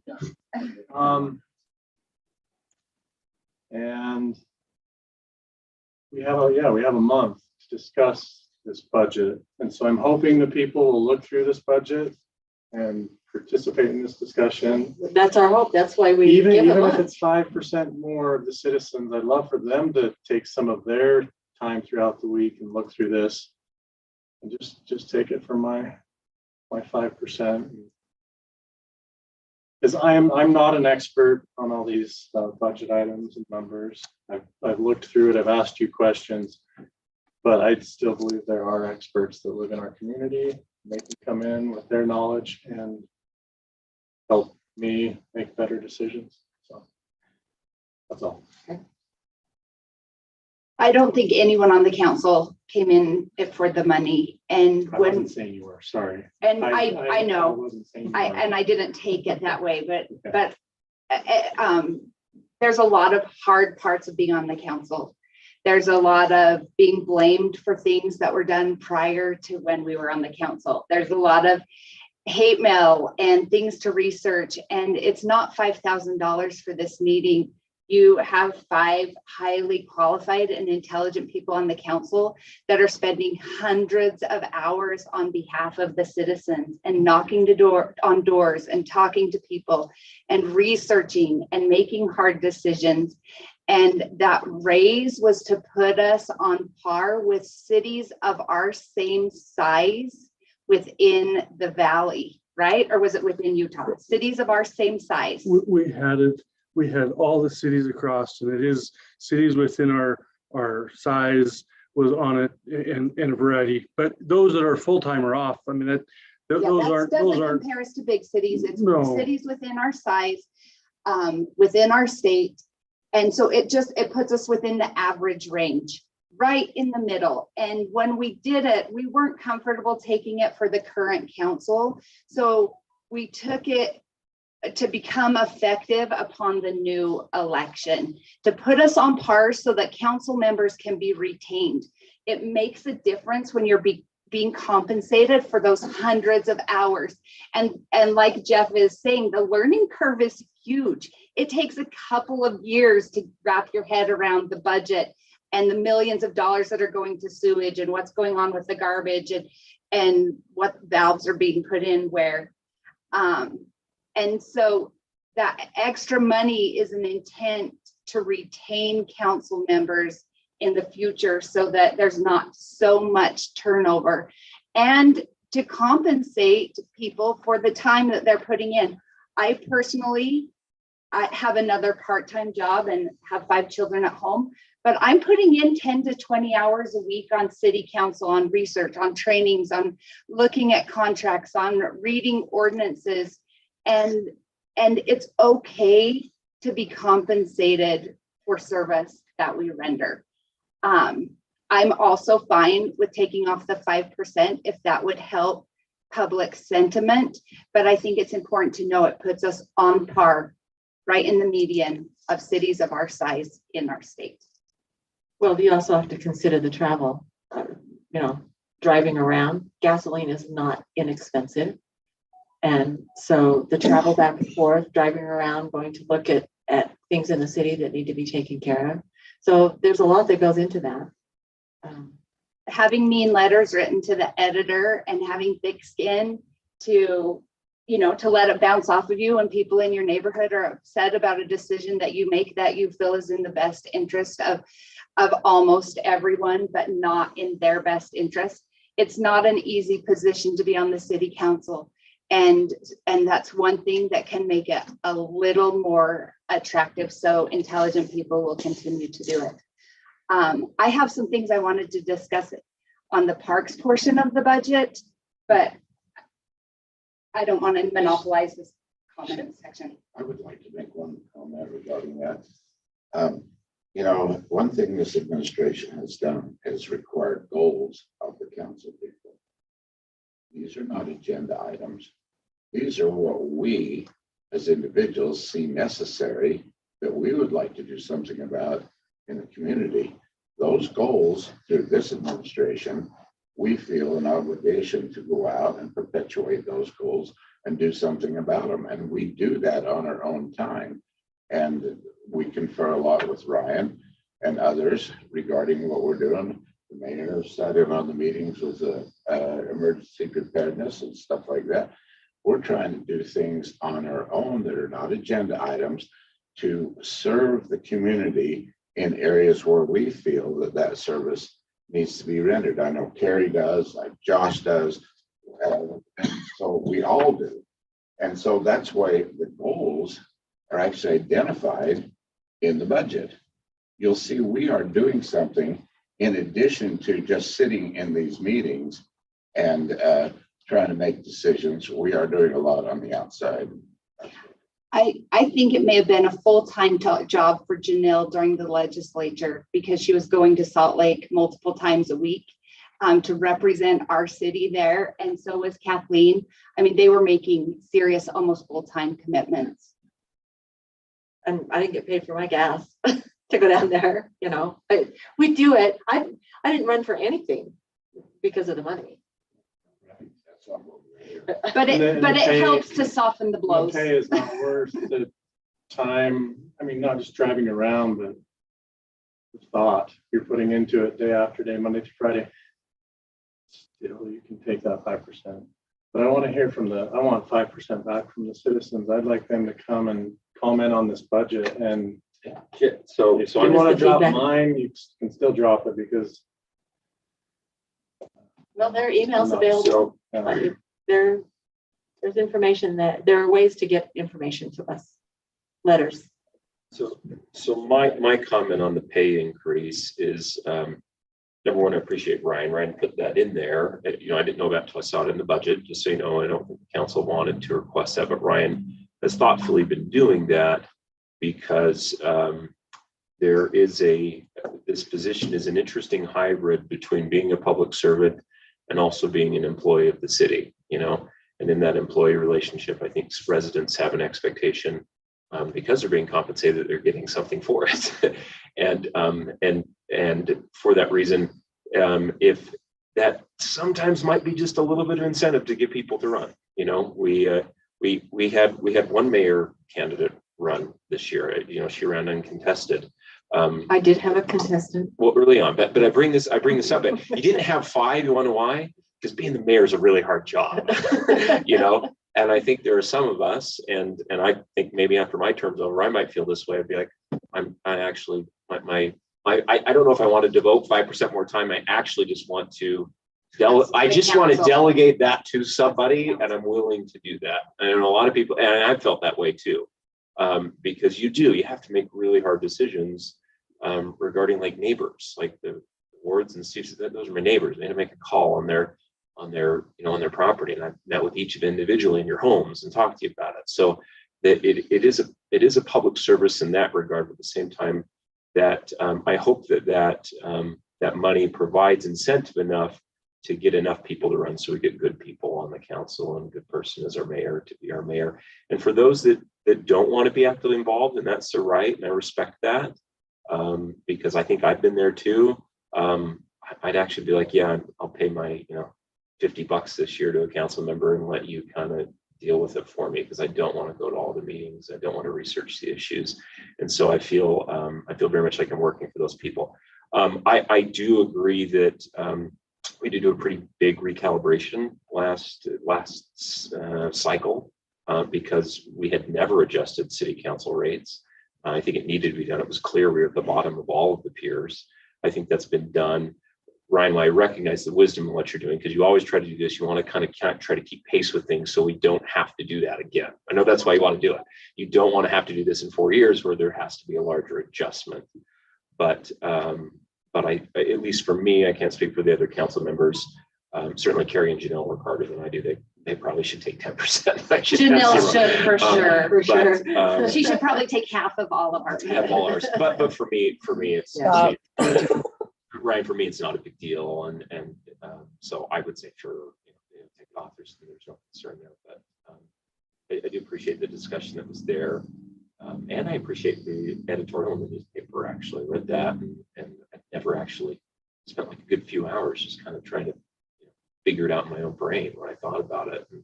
And I've expressed those thoughts. That's kind of where I arrived at today. So thank you for the residents for keeping us honest and coming and expressing those views. I think it's super important. I'm thankful for that. Happy to go ahead and relinquish 5% on a concern there at all. Well, it is not an easy job, and training that takes place, and many times you go to the training and when you're done, you say, wow, I didn't know I didn't know so much. And so it takes time to understand all the information that you need to understand. And we have an awesome staff who really helps us understand if we don't. Can I speak to the budgets yes, more? please speak to the budget so we can get out of here Okay. before 10. Yeah, I'm gonna talk for a minute. So I thank Ryan for doing this budget. He's received multiple awards for the amazing job that he does. It's very user friendly and people can go through. There are so many nuts and bolts to the budget. And we as a council are asked to take a big picture view, to not look at every dollar and cent, but what is the big picture, and then trust the staff within the budgets that they've been given. And so I don't want to get too deep into the details of the budget, because I think in that case, we will not be here till 10, we'll be here till 11. But there's one. If I had a pet project when I ran for council, it would have been acquiring park space and preserving park space. That was the thing that motivated me to run for council, is my desire to preserve park space before everything was built out. And I'm so pleased with the progress that we made last year, and that we were able to purchase a piece of property, and a huge portion of it was donated, and that we have another piece under contract as the details are being worked out. And I promised Ryan that if we could spend all the money getting park space, that I could be patient in building out the parks. And so I've been figuring out a way to come up with money to build the parks out. No, to get her Am I way. speaking too loudly, Laura? Is that? Very Okay, I'm sorry. I'm just excited. It feels like you're unhappy with me with both fingers in your ears. My age, it's enough to cause hearing loss. Okay, I'll speak more quietly. Thank you. So I've been trying to come up with a way to build out these park spaces now that we have the land. And I reached out to a developer. He did not reach out to me. And I would like to ask the council if they would be willing to reconsider the proposal that Danny McFarland brought to us to buy, I believe it was 0.67, so almost a third of an acre. Two-thirds almost an acre. 2/3 of an acre. Thank you. 2/3 of an acre. He proposed to buy some property from us. And at that time we bristled because we were clamoring to find park space. But with the purchase of that, Danny had said previously that he would finish building out the Alma Linhart Park in addition to paying us for that property. So I almost find that as two revenue sources. One, $150,000-ish to finish building out Alma Linhart Park, which gives us another practice field size space, and the $150,000-ish to buy that 2/3 of an acre. So it frees up some funds that we could potentially use in building out the park space that was donated or that we purchased that is adjacent to Zollinger Park. So it would require the council to take up that agenda item again, to clear up some funds, to be creative, to build out this space. And then this developer that I approached, I also asked him if he felt it would be possible to fundraise to do a turf field at Zollinger. There's some huge benefits to turf, but it's a significant cost. But if we could get citizens to donate to that cause, we could have a great amenity in our city. And he felt that together, we could be successful in fundraising for a turf. So that's a few revenue sources that doesn't cost any extra to the city, but is a little bit creative in building out some park space.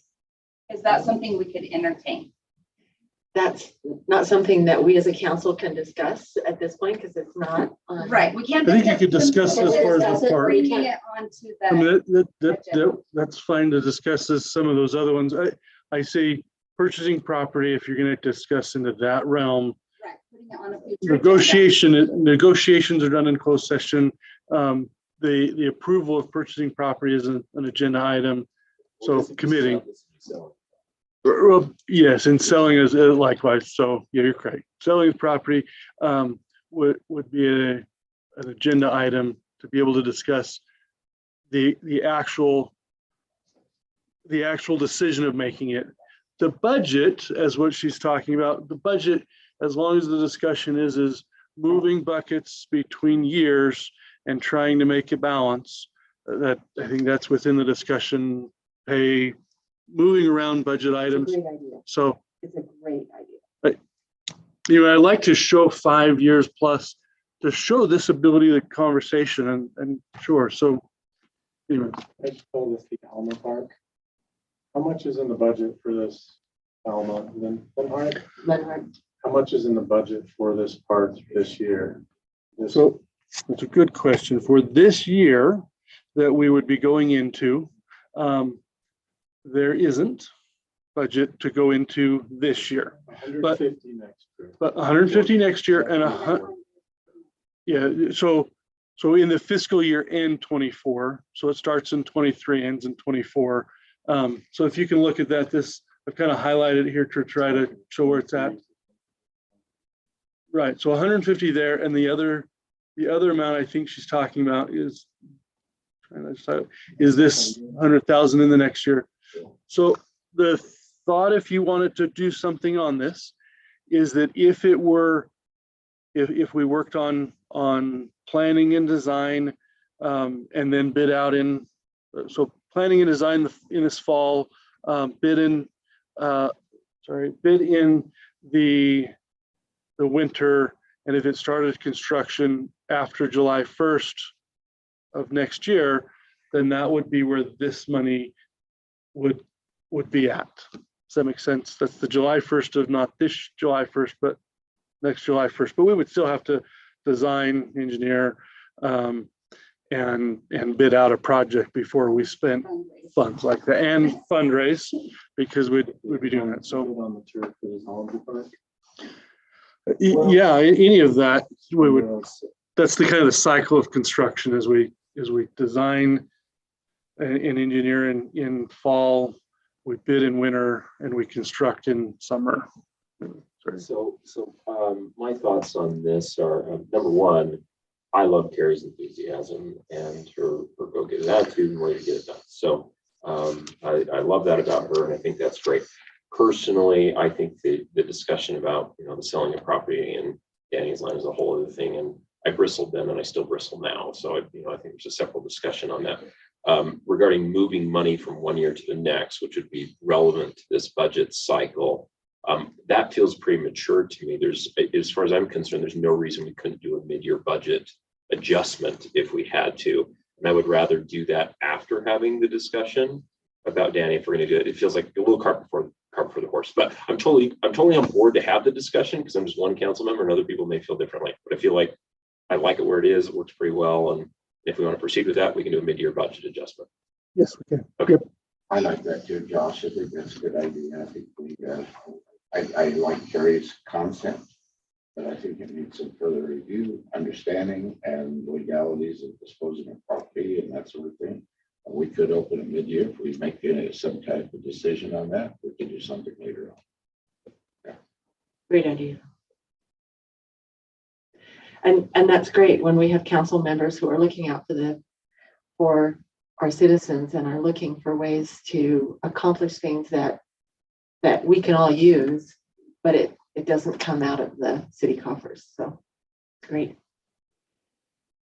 Okay, so we have any further discussion? Janelle, you have anything? Not to put you on the spot. Hold on, let me pull up my notes. I usually have it all on one screen, but I'm on half of the screen tonight, so.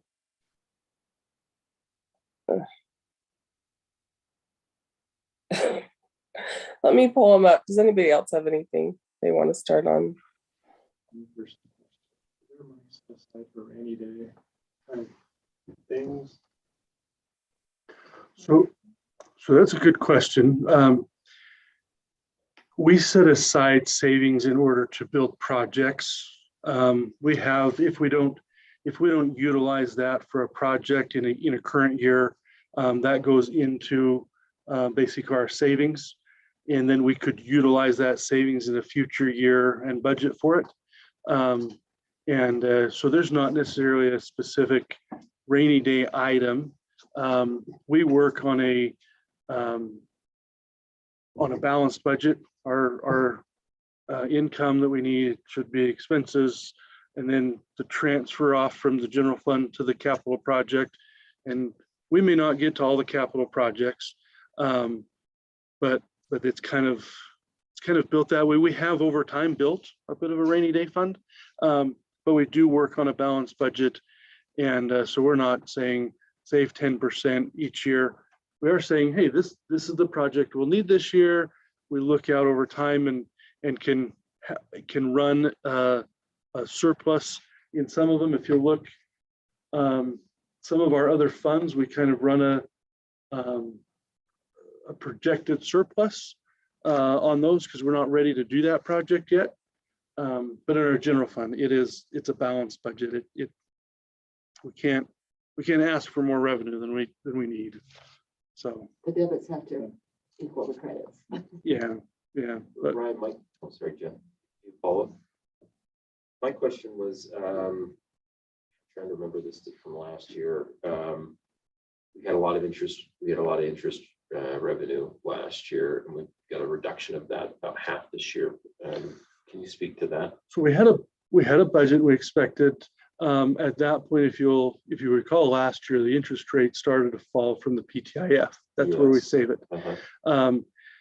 And it has fallen over the last couple of years. It actually is starting to rise again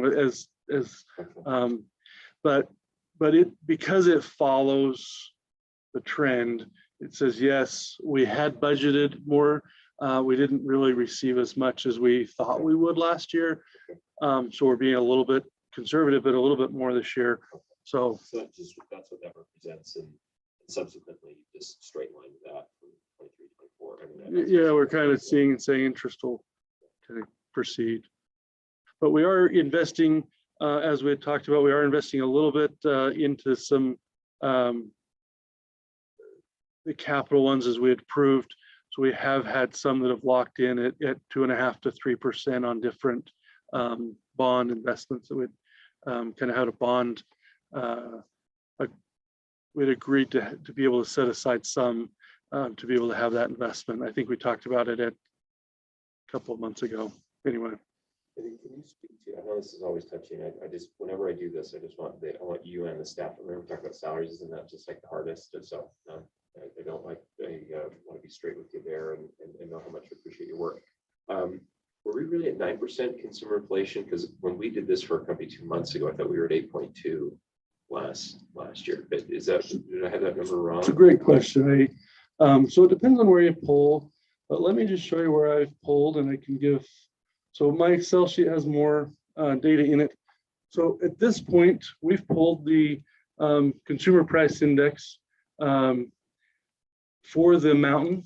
They divide it up over, either you can do it over the whole country, you can do it over regions or more isolated.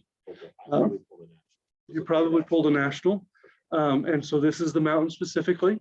And we're seeing in the last, from January, February, March, and April, yeah, we're seeing 9.7, 10.4, 9.8. So we are seeing that 9. That's where it's been, and that's the number. Just want to clear the air on that. So- People ask about that, but I'm a big believer in that. I mean, expensive, you know. And it is, $5 for a dozen of eggs these days at the grocery store. You can find it. it is not what has historically been. And you can see that, you know, in the 2 to 3, you know, a couple of 5s even last year, it is so far different. Yeah. I get that. So- And then do we hold some money for retention raises, merit raises and things like that? You've got money budgeted for that in the budget? So we generally do cost of living. We have in the past done cost of living and some merit and adjustments. This one, because the cost of living is so high, Okay, we're not. the reason I'm asking is it's retention money because you know, Right. we'll start to see a bit of, you know, with the low employment rate, a bit of trading of people and stuff, Right. and just make sure we have money to We retain. do have to people. retain our Yeah. employees because we have So- great employees. At this point, So you don't have that I- budget yet, any money for retention. You'd be doing straight COLA for everybody. yeah. Okay. I would like to, but to ask more than where CPI came was a hard one for me to It's- come to. It's super hard. I mean, I know the CPI talk, but I look at our revenue and expense budget, and historically, I think we're doing fine. And we've, tried to do some things on the property tax, sales tax, side that helps with that. You've done a good job of that the last couple of years. But it does seem wise that we ought to kitty a little bit of money there. So we can deal with the retention issue or two that I think is, probably pretty likely at some point this year. And I'll tell you, we have other cities that look at our employees. And Sure, yes. And it may be a mid-year one to look at, and it might come back as we see where things go. We might come back at a mid-year for that kind of discussion. We'll see where we go, but yeah. Janelle, are you ready to speak? Most of the things that I asked Ryan about have been brought up and discussed already. One thing that I feel like I just brought up that maybe just to highlight some of the things that I discussed with Ryan. I was concerned about the section of road on 300 South. That's on the south side. Once that development continues further west, it'll really be the only section that kind of unfinished road, like exposed irrigation ditch that juts out into the roadway. And so I was pleased to know that that's covered under the bikes and trails grant, because so I think maybe that's just maybe an educational component that I've learned over the years, and maybe other council's members have too, but maybe I just thought I wanted to share that different sections of roadway get accounted for in different pieces of budget, depending on where they're impacted. So like 400 East is covered under roadways. I know that's near to Jeff's place. There's a lot of infrastructure needs on that piece. So anyway, I feel like all my questions had been addressed and answered, and I feel comfortable voting on it at this point and continuing to receive public comment in the 30-day comment period. So before we make any adjustments and adopt it in June. Thank you, Janelle. one thing, I apologize for the light comment. I actually mentioned this to Ryan last time. I get a headache every single city council because these lights are so bright by 9 o'clock. That's why my head's always down. Okay, by the time we get done, I'm a popsicle Because because it's cold here. I'm sorry. Ryan said, oh, we can turn it off. So I appreciate that. Thank you. It just helps me be at my best later in the meeting. 2 questions. EV charge station is on here, $20,000. Did we get a grant to help with this, refunding this altogether? I thought we got some money to help with this. So we looked for a grant to pay for half, and so we are still working on that. We did put one in, and we are working on that for our second one. So this will be the second one. Location? We're looking at it at a park. So this first one's at the city building. The second one would be a park. Could be Zollinger Park or Alma Lenhart or a different park, but we're looking at maybe the next one being at a And park. it'll be a fast charge. And then council. It'll be what we can get. Council room upgrades. Tell me what you're thinking. Yeah, so at this point, we have cameras here and we have a few different ones and microphones that kind of get cluttery, and it's trying to update so that we can get, instead of off of the little camera here that we zoom and we have enough public involvement and following our, I think it'd be nice to be able to invest into being able to give a better product to our public in those online method that they're watching online, to be able to upgrade that. That's what that is. The audio and visual of this building, of this room really is what we're looking for, is kind of improve that. We don't have to eat the mic every time we talk. So anyway, that's what that's Okay. looking at. I guess my personal comments, it seemed a little spendy. I actually am pretty impressed with the AV equipment. These iPads we never use, so I don't know if they're even here. But what I don't want to do is buy a bunch of stuff we're not going to use again, kind of like these iPads. I look at that and I'm like, we never use them. Why do we spend the money? I do agree that because I've had to watch meetings on YouTube and planning commissions, I think at least that piece, but I don't think it's 20K. I think it'd be a good upgrade, so we could see the whole council. You don't even get to see Jeff there because he's over in the corner, but you see way too much of me, and Well, and I'd watching. like to- I can see him tonight. I can see you don't get- tonight. You don't get to see who's speaking, and I think that's. And you important for don't us get do to see that. who's speaking. That's a And big you deal. don't get Yeah. to see what's on the screen, which makes it so That's true, too. hard True. to follow That's true. at planning commission. So, We could just see the so screen. totally It is an agree with those things. eyeball I to just try hope to it's not get- 20K. I hope it's like And I'd love to have it come in less, but I'd like to be able to set a amount and come in less. It's one of those under promise and over deliver kind of things. And I don't know how much it's going to be, but that's wild guess. This is not a big item, but in our last historic committee meeting, we were able to make a pretty well agreement with Robert Astle, getting that here. And the place, they'd like to place it's on this wall, which might mean that we might have to adjust chair rail and possibly put in a couple of lights that would shine on this. We want to make sure that the painting doesn't get affected by any sunlight in the wintertime through these windows. So that would be a small item, but a necessary item. Question to that one, is there a cost to the painting itself or just kind of lighting and mounting? Yes, it was $5 million, but we talked him down to nothing. That's excellent, excellent. So Good job. I think maybe in that, we could put some of that AV to that. okay. So, Yeah, no, they're just gonna want it to the city. Okay. And anytime that we feel like that we don't want to hear anymore, they want it back to them. So, yeah. Okay. He's checking to make sure that them. Yeah, I didn't realize. I mean, because I went to that historic meeting, I didn't realize it was that big. It's big.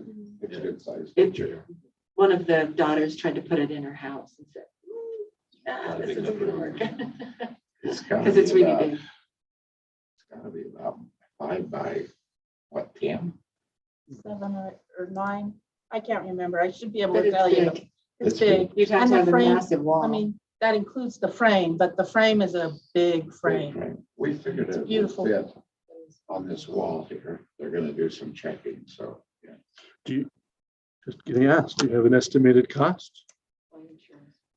$20 million, but I don't think it's gonna go quite that. I don't know. She negotiated a huge discount for us. I don't know, and maybe we can, if we get something incorporated wiring, I don't know. So, Ryan, can you explain the figure for the Zollinger Park pathway?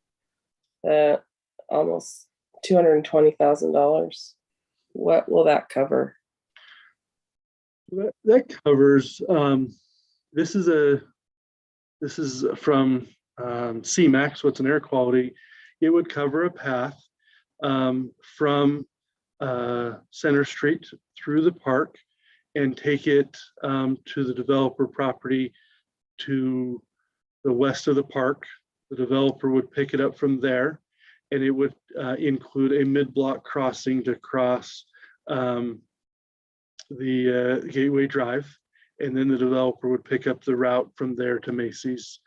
So it has both the route through Zollinger Park, and it has the mid-block crossing, and it would be engineering, design, environmental, because environmental is required to spend with the grant, and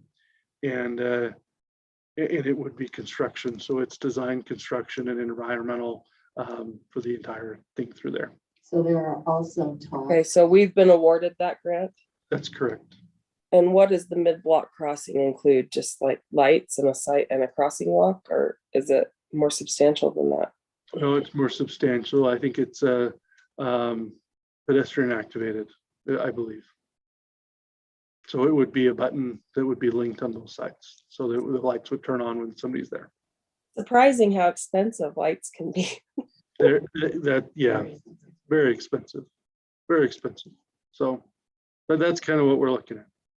Now, just so you know too, the Parks and Trails, people are in talks to look at the wetlands that goes through the Macy's to provide a trail that would go through there. So the parks people, the trails people would help secure a grant that would help go through that would go clear to the highway. You're talking county parks, Right, county trails. So it would be awesome to have that in our city, and have stopping places along the way and have families be able to use it. So with the price of gas, people are going to walk more, I'm sure. Okay. Ryan, one other, no.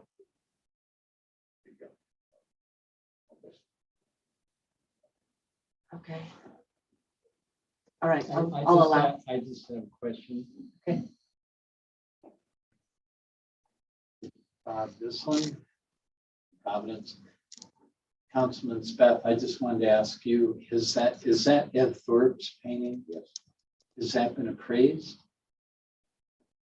The family, Right. sorry, I do not know that the family has a price tag on it. I do not know. I just thought it was interesting, your comment of 5 million, it might be that much. I mean, it is, not replaceable. I just wondered if, does the family cover the insurance on that, or would that be the city? Great question. Oh, we really haven't got down to the nuts and bolts of that okay. yet. It was just approved at the last historic meeting. Rob Maybe came and- just something to think about, and maybe an appraisal. And the family should do that. You shouldn't have to, but just be aware there might be an insurance. There could be an insurance issue with it. I had a little concern, this being a back stair right there.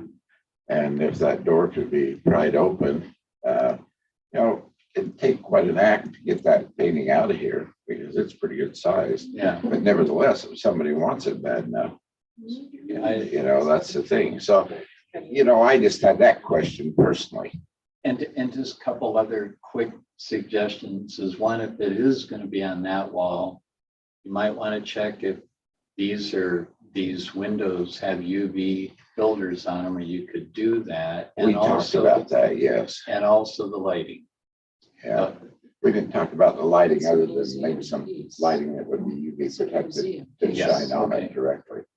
But yeah, we did talk about UV rays coming in, you know, through the window, and because things fade over time and we don't want that to happen. Yes, but especially if it's not under glass, and really if it's an oil painting, it shouldn't be under glass. I So, think when we get all the details worked out, Bob, then we'll bring it back to the council for the final Yeah. approval to Yeah. be able to put it here. in Yeah. this- in I- this- Those are great I ideas. just Thank you. thought might be a couple things you want to. Sure, appreciate that, Bob. Thanks. It would really help this room if you pull it off. It's a So, wonderful painting. I really. thank you. Yes. So my question, Ryan, was, did we get any money in for emergency brochures? Yes, the amount we talked about, Okay, under emergency management. Don't remember the number exactly, but it was exactly what we talked about. that's good. And our little fridge, Fridge magnets, yes, including the magnet and the flyers. just want to make sure. Yes. I've been blowing a lot of smoke out there and I don't know what's going to happen if we don't have this money. We'll all have to go.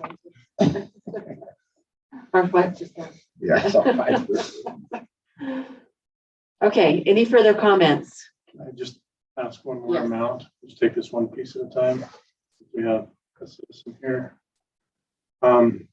You mentioned a nuisance enforcement person. Yes. How much would we be paying them in the budget? Right. This year, this person that would be keeping the noise down by Laura and Bob? Well, the address nuisances, so yes, let me pull an exact number. Give me just a little bit.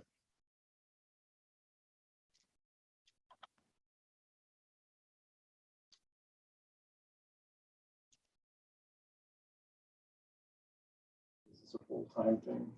No, we're expecting 1 day a week. So at that Roam point, around 1 day a week looking at for- this point, we're talking 1 day a week. There's no, it wouldn't be benefited. Either a officer that's off duty, maybe he goes 4 hours, 2 days a week. So anyway, yeah, I just thought it related to someone who's here. I'm really glad that we're getting that position. I think we need that, and we have for some time. yeah, I think we're looking at 12 to 15,000 in the budget for something like that. I think if I calculate, if it's 8 hours a day or 8 hours a week, $30 an hour times 52, we're looking at 12 to 15,000. So that's what we're thinking, is that it would take about a $30 an hour to get somebody to get either a retired officer or one that works kind of reserve or something like that. So it's kind of where we're at. And they wouldn't just be one driving around looking for it. We have complaints, that we would send them out on to. Mostly the design for this one is that they would go out, that they would be looking and they would be the proactive. We have a code enforcement that's kind of following up on complaints, but this is trying to be that proactive. So that's what this one is trying to be. So yes, yeah, they are. Yeah, that's the hope for this one. Well, They might they will if you follow do. They'll follow up, but the hope is that we could get one dedicated to being proactive, so helping to get there. We'll probably maintain our code. That we have somebody that does a lot of our stormwater, and he helps us with code compliance and that. And so does Scarlett, but would keep some of that responding to complaints, but would have somebody that kind of work proactively. That's the hope. That would be the design. So we'd have one person working. Okay, do we have additional comments? Are we ready to vote? I'm ready to vote. I'm ready to vote. Okay. We have a motion and a second. All in favor? Aye. Aye. Okay, thank you. That completes our action items. But now we do staff reports. So do we have Rob on the line somewhere? Yes. He's Mic first on the check. list here. Yep, we got you, Rob. Is my mic working? Yep, we can Yeah, hear you. go ahead. Oh, good. My family definitely had their way with my computer and devices lately, so I was a little nervous all meeting if that was gonna work when I spoke into it. I would just like to report that our reservoir, our cemetery project, they're both underway and they're showing some progress. So I believe we'll see some good things progressing with both of those projects. We do also have some mobilization coming up in June towards the First South Cog project and cleaning up some of those loose ends and desires that we had from last year's road projects. And when it comes to those projects, is there any outlying questions that any of you have? I had a question, Rob. Shoot. When do we expect 300 South to be fully completed? By end of summer or sooner than that? Or The 300 South by First East intersection? yeah, We're kind of waiting on the engineer / scheduling from LeGrand Johnson's, but our off the cuff last discussion kind of gave us optimistic view that they were going to mobilize in about 2 to 3 weeks, and that was about a week ago. So oh, no. hopefully everything, the stars align and that pans out as discussed in the last meeting about it that we had.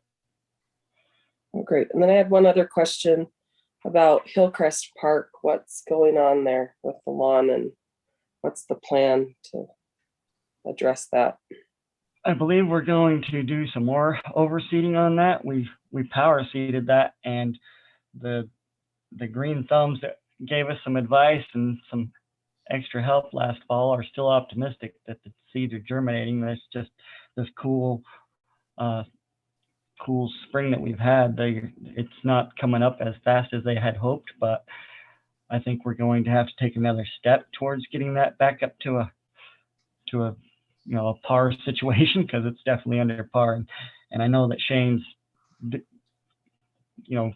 outreaching to everybody that he can that's professionals in the green thumb world related to what happened there and how to remedy it. And he's definitely putting forth a lot of effort towards that process, whatever that really means. So maybe I know we sort of have a watering plan to kind of do like 2 days a week citywide. I'm guessing it's similar to what we happened last summer, but if we've seeded that, I know new grass maybe takes extra water. Could we maybe put a little extra water on that to make those seeds grow? Yeah, we did have a good wet, rainy. Oh, we month have had a month, wet spring, yeah. But it's definitely changing drastically fast now. Our usage has shown people are starting to water as of about 4 days ago in a big way. So Great, thanks. And thanks for keeping track of our water. I know it's you bet. A sensitive topic. That it is. On another note, unless anybody else has any questions related to projects that are out there incoming. Okay. I'd just like to express my thoughts and observations within the Public Works Department this year. We have a great team currently, and a lot of them have been undergoing a lot of additional trainings and certifications this year, which takes a lot of time and effort. And I feel like the whole team is taking really great pride in their workmanship and their positions overall, which reflects in their efficiencies and, I guess for lack of a better term, their happy factors. And so I thank you for your support. You have shown a lot of support towards that. And I'd like to openly thank them and our city office co-workers in that regards. With development projects, regular operation and maintenance, O&Ms, all the training that we're all feeling the extra busy spring factor, yet we're still striving to keep up with all the different challenges before us. So I just wanted to express that gratitude out there. Thank you. I just wanted to tell you, Rob, thank you, because I don't know if everybody knows, this is National Public Works Week. And our city would not function the way it does without your team. So we really appreciate all the things you do for us. Sun, rain, snow, all the things, wind. You take good care of us. Falling everywhere. And I would like to add to that thanks. I see what they're doing across the city as I drive around, and they're awesome. So make sure that they know how much we appreciate what they do. Thank you. I'll pass that on for sure. Okay, Scarlett.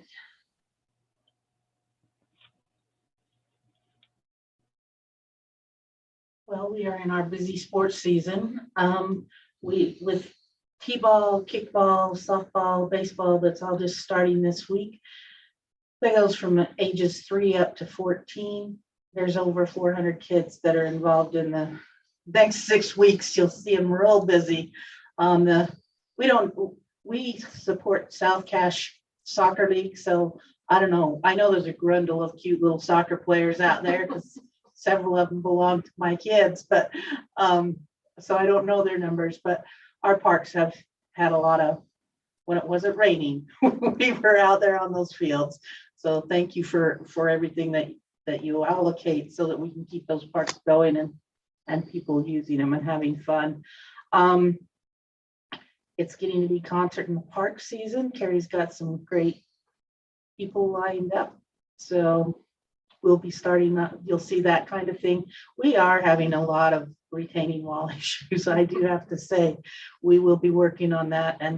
And I really would appreciate, it's not just retaining walls. And I know Kathleen uses a lot of boulders, and there's a lot of boulders up in our neck of the woods up on that southeast side, but we've got some people take a drive over off of Spring Creek Parkway in the Hollows subdivision and look at what some of those homes are doing, and let me know your thoughts on that. I mean, they're creating mountains. I think they look cool, but sometimes because they look cool doesn't necessarily mean that's what we want. How do we know? Okay, so happy to do it. I was trying to take a drive after this meeting too.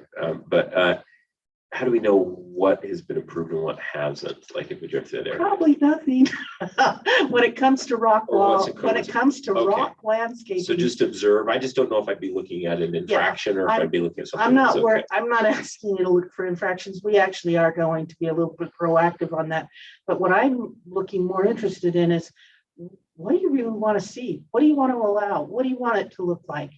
Sorry, are they engineered? Like, what's the safety issues with Well, if you- building mountains? Right now, we don't really have anything in the code to address that.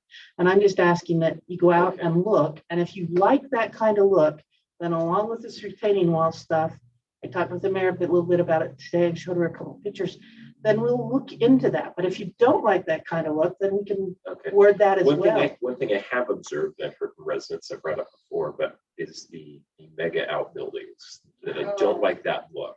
Okay, so like, I don't think that's been addressed. There's still popping. Millville had one going the other day. And I was like, holy cow, it's enormous. So That one on Center Street. I think that needs to be addressed still. Like, and if we don't address it, it's gonna pop up again. Okay. Yeah. So, One of the things that, and I don't want to steal their thunder, but I will steal just a teeny. Ryan and Ty have worked really hard on our codification project. And so we kind of wanted to get what we've got as organized as possible. And Janelle has been in on that. Jeff has been in on that. It's been a great project, but And Ryan. yes, Ryan. But as soon as we kind of get that done and get our base course, then our plan is to really investigate and start working on some of these things that are now popping up that people thought were great ideas 4 or 5 years ago, and now maybe not. So we'll look into it. Just might make one comment to your question about are they engineered boulders? Very tough to engineer. Yeah. And they have to step them back far enough, but you gotta have a support at the base. And Neil can testify to this. You gotta have a support. If that lower one moves, Yeah. They're all coming down. Into someone's house or their yards. Yeah, sometimes. Yeah. you know, that, here's the problem, when you start supporting something like a driveway or something on a steep next to a person's property, then you could be asking for a whole bad situation there. I mentioned to Ryan in an email about another one. Now, those Keystone block, they come with engineering, but you got to install them according to the engineering, drive rods where it's needed to be and stuff like that. If nobody looks at them, you don't know how they're put in. And so, yeah, they can be engineered. Cement retaining walls are engineered, and Gary Knight used to put out a standard engineering for certain heights, certain rebar and stuff like that. So yes, there is some engineering required, but when you just stack rocks, that's, yeah. Anyway, but what I'm more interested in and the planning commission, just look at what you would The like to aesthetics see. of it. The aesthetics of it, and then we can write into the code, the building and the engineering side to make sure that we're covered that way. But, you know, if we don't like people taking their front yard and turning them into a rocky wall, then we will write that way too. So go around and look and see all of some of them are really cool looking, but I don't know if they're things that we want to encourage. So, If Well, you we get want them right to be on- safe. we do want them to And be if safe. you get them right on property line, any movement moves on to the neighbor's property. Yeah. And any type of work's got to be done there too. So that's why we looked at having them setbacks, because that way work can be done with them without disturbing the neighbor's property. So Yeah. I think we're on target what we've done. I We're mean, there might trying. be some fine tuning, but yeah. We're trying. And as far as the building goes, you'll start to see some more activity. They've started to move dirt, but they're going to get really serious. They got their signed construction drawings. We still got a couple of kinks to work out on phasing. Which property are we talking? The one about? right over towards the That mixed use? mixed use, the apartments. And they're actually starting with the commercial property first, which is a pleasant surprise. Yeah. Danny McFarland's is the next building is in-house and for its design, and we're going to see his commercial is picking up over there next to the Providence City Center, his Providence City Center development. So pretty exciting. And Blackstone has reached out and is talking to us about they've got some that's going to be a really cool looking building I think it is. If we can make that all happen. So we got some really cool, exciting commercial buildings coming down the pike, along with a few more townhomes. So When I talked to Russ Hawley, he said they didn't have any planning on Johnson's property, but I see a bunch of sewer pipes back there, manholes back in the back of LeGrand Johnson's. over here, Yes. that might be because I That don't know. belong to this I don't know developer? if it's the Spring Creek Townhomes or not, but they said they had their stuff. Because we said something about their supply and they said, well, we ordered a long time ago. We've got our stuff. Well, then maybe that's what's in there, because I was concerned about connectivity Yeah. through that subdivision because we got a lot of homes on a single entrance there. And Russ said, yeah, if we knew a plan, we could plan for some connectivity. But I don't know as we're planning for connectivity. We actually kind of did. And then Logan Environmental kind of messed us up because the way they calculated their garbage roll-offs, or not roll-offs, but their big dumpsters, we had to do some last minute changing, but they're kind of temporary, the way they'll work them. So if there comes a point in time that we can connect the west to go into the Logan property, there is a stubbed road. Right now it will have a dumpster in it because there's no way for it to go anyway, but Sure, there is a stub access there. that would be great to have that So- connectivity. And the last thing, thank you for having faith in the budget. Ryan does work hard on that, and thank you for the compensation for the staff. We do have a really good staff. And you mentioned retainer. Ryan's done a lot to bring wages up and I feel kind of like you. I mean, I work to spend. Ryan's much better. He works to save.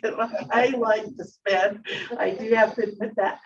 And so I'll spend anything that people will give me. But I do feel kind of guilty about it on the other hand too. But Ryan's worked really hard on our compensation package as far as benefits, PTO, things like that as well. So I really do feel like he's reached out to try and take care of the staff. So I think that I hope that the rest of the staff appreciates what he's been able to accomplish with you guys. So thank you very much. Feel the same way. Thanks for all your work. As I've told you many times, I appreciate your knowledge and information and your willingness to, whenever I walk in her office, she's always so positive about answering my questions, giving more information than I even asked, which is very helpful for me. So thank you. And your staff, Shaler, I think is doing a great job. I watch him come in and out when carrying stuff and trying to, he had a problem finding baseballs this year, getting enough balls for people to play with. And he just went over and above to just go to every single store and try to buy what they had. So anyway, thank you. I'll pass that on. Thank you. Okay, Ty. I'll be quick as always. I never have much, so I'll come up there. But it's important, right? We went back to in-person court this week. It went well. The judge back in the stands, he's excited. As a reminder, if you haven't done your OPMA training, please do that. I have Stevie Nebeker and Kirk. So Boy, I missed this email. Open public meeting Well, I training. know, but I somehow Yeah. missed Like 3 this. months ago. I missed this 3 months ago. Oh, maybe that's why. I have not done mine. no, I haven't seen your certificate. So when you do it, they should give you. And a you've little got me certificate. down, don't you? I don't have yours. I have your initial council member training or something like that from 2021. Okay. I was looking today. Like I So can't that- show you my blood donor card or something. That won't work. Your COVID test. Like COVID vaccination. Melina Carney. You had mine done? I don't I had have yours yours. either. It's No, up in didn't he public say- meetings. So it's just that I little thought he video said he that had you yours. watch, answer a few questions, and we'll just give you the certificate. It was on the agenda a couple months ago. I thought I had the link, but if not, I'll send you guys a link. Send it to me. Send because- that, please send me it again. And who did you say you had again? I had Siri, Janelle's, Jeff's, and Terry. I did mine today, lest anyone think I'm an overachiever. I was just gonna Before we accuse had you the of that. Before My we had dog the ate my test. before we had the discussion about open houses, I just wanted to review. Oh, That's what reminded you, yeah. And lastly, just some things on the horizon to look for, what to expect. We got a rezone and planning commission next week for the Chaplin area. That should probably be on June's agenda, so something to be on the lookout for. That's it. Thank you. Code review. I was just gonna say, Okay, at this point, he talks quiet and that, but does a lot of work. And we are extremely grateful for all of our staff. The amount of hours that Rob and Scarlett and Ty put in they're well worth everything you're paying them. we knew that before. But Ty's work on the code review and all of that has been great. And there is great progress as Jeff can attest. It's a lot of pages that we've been going through, and Janelle can attest to that. There's a lot of pages for the code and to go through and to pull out little weeds that have been hiding in this code for a while is a really good process. So, and Ty has been leading that, so we appreciate his effort in that. Thanks, Ty. So I'm going to sit for a reason here, and I will get up if you want me to, but I have a few things to show you. And it's easier for me to come from the laptop now. I did figure out how I can go up there as long as I can go downstairs and program it first and then come back and go down. And so anyway, I will do whatever you ask, but There are a few things, just starting in. One is the survey. I think you've been anxious for that one, and I'd like to cover that. Let me cover a few things before I get there, so you'll give that as a teaser. Fiber is coming along very well. We have all 8 ISPs on and connected and operating.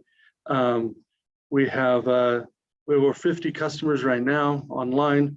So this is our first month to actually have had a reasonable, what I would call a doubling. So that snowball is really starting. And we have another 60 that have signed up. So we have over 100 that are connected to a provider. And I think that's excellent.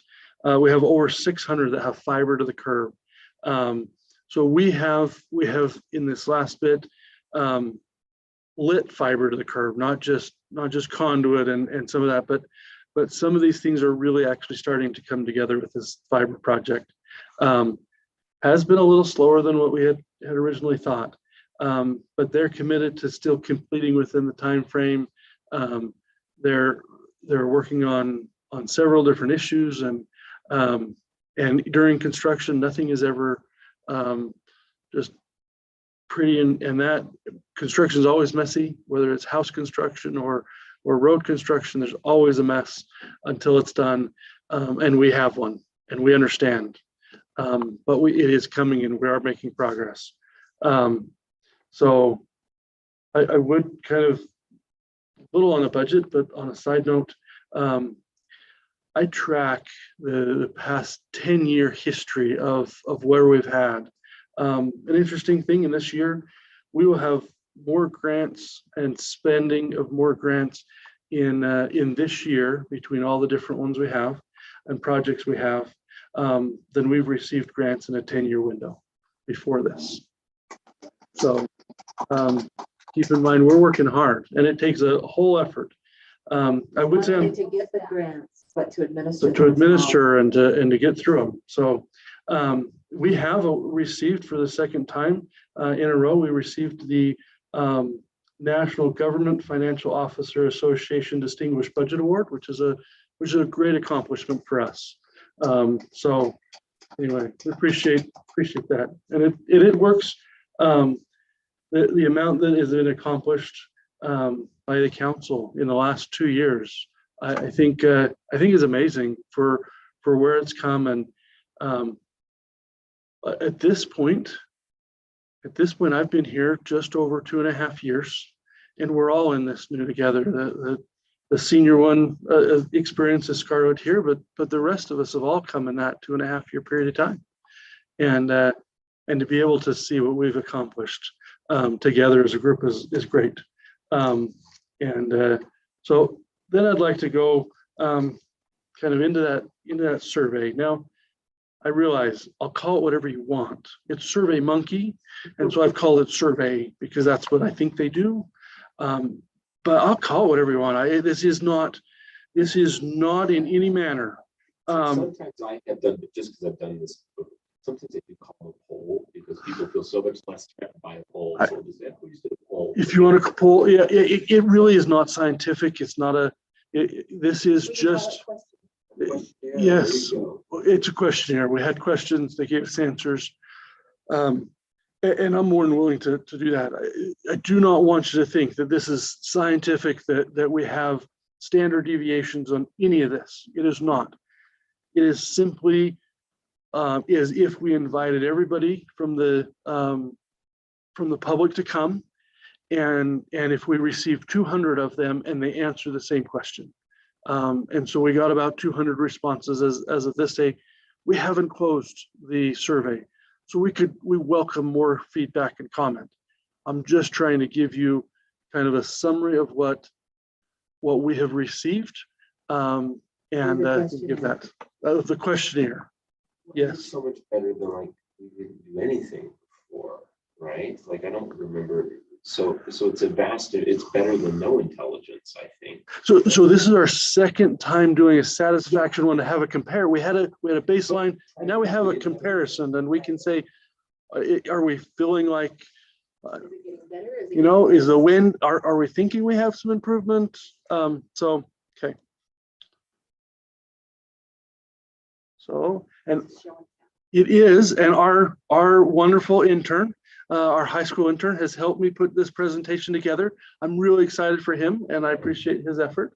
So I'm gonna give kudos and throw that out. Yes, so anyway, we have a great staff and we utilize them even if they're high school or wherever they come to us, we are excited. Ryan, what's the plan for this? Because this is helpful, but it feels like it's buried within the staff report and maybe people would want to see the results of the questionnaire. It is a staff, I could do it. We could definitely do it. I just don't know what your plans are otherwise. In our next city council, we could. Give me, Or at least just publish, you know, let. I will publish, I'll publish.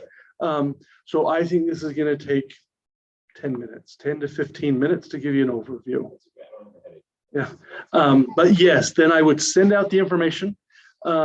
Because it's not closed, I wanted to make sure that people are fair and give a little last minute interest if they wanted to push interest. And then we'll close it, we'll send it out to everybody.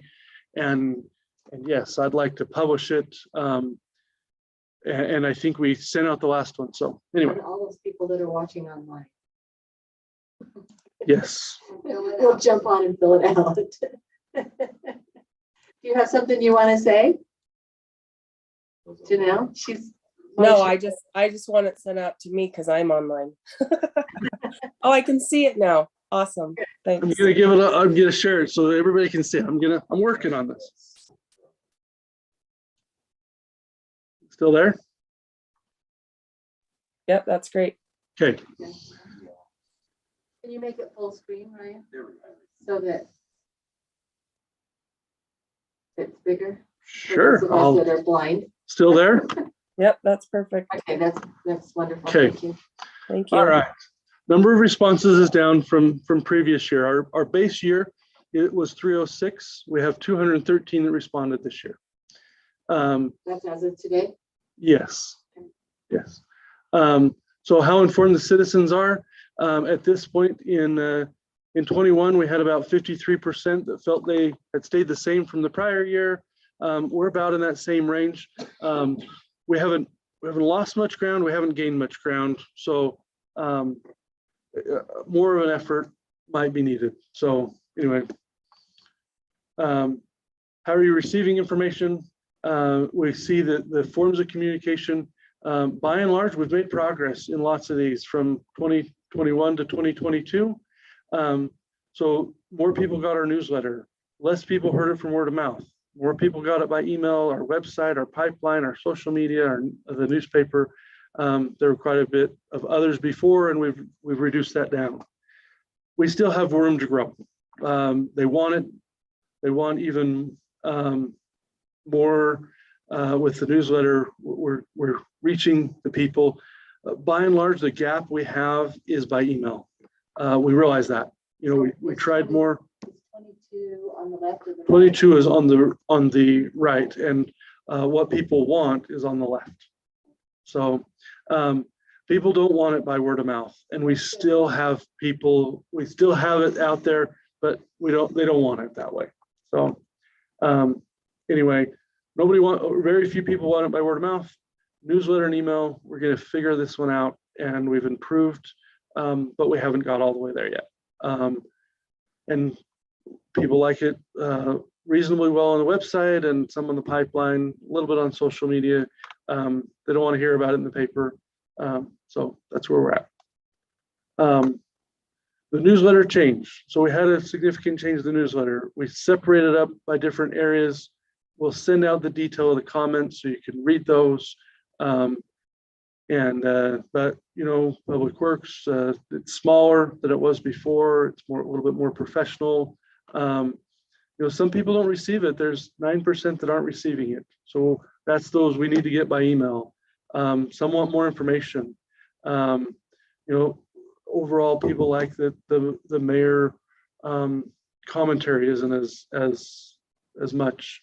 No offense, but, some like the links and some don't. It is less information, and so that's a concern for people. So anyway, and then a few smaller ones. Somebody even mentioned that they wanted to hear more from me, and I love that. I have a fan or two out there, and I'm happy for them. Thank you. Shout out to them. I wish I could do it with me.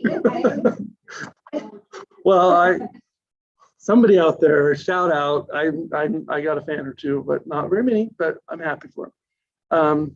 So the website, we've made progress. It's easier to find. They would recommend it at 55% would recommend it to somebody else. And it's, we've reached that 50% mark.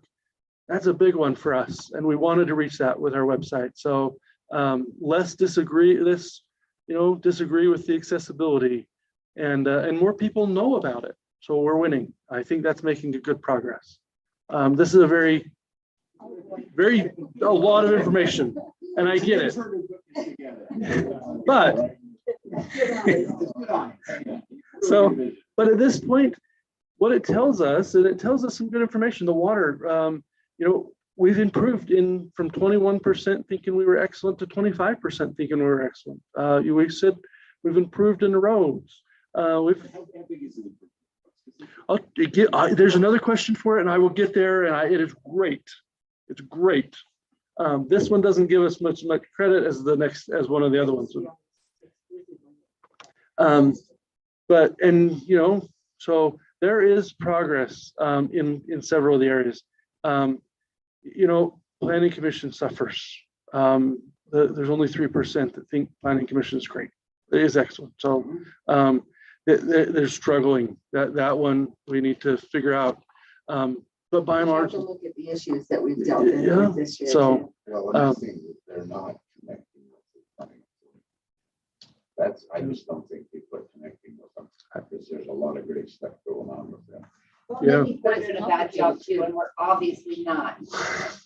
So, well, 5% think we're doing excellent.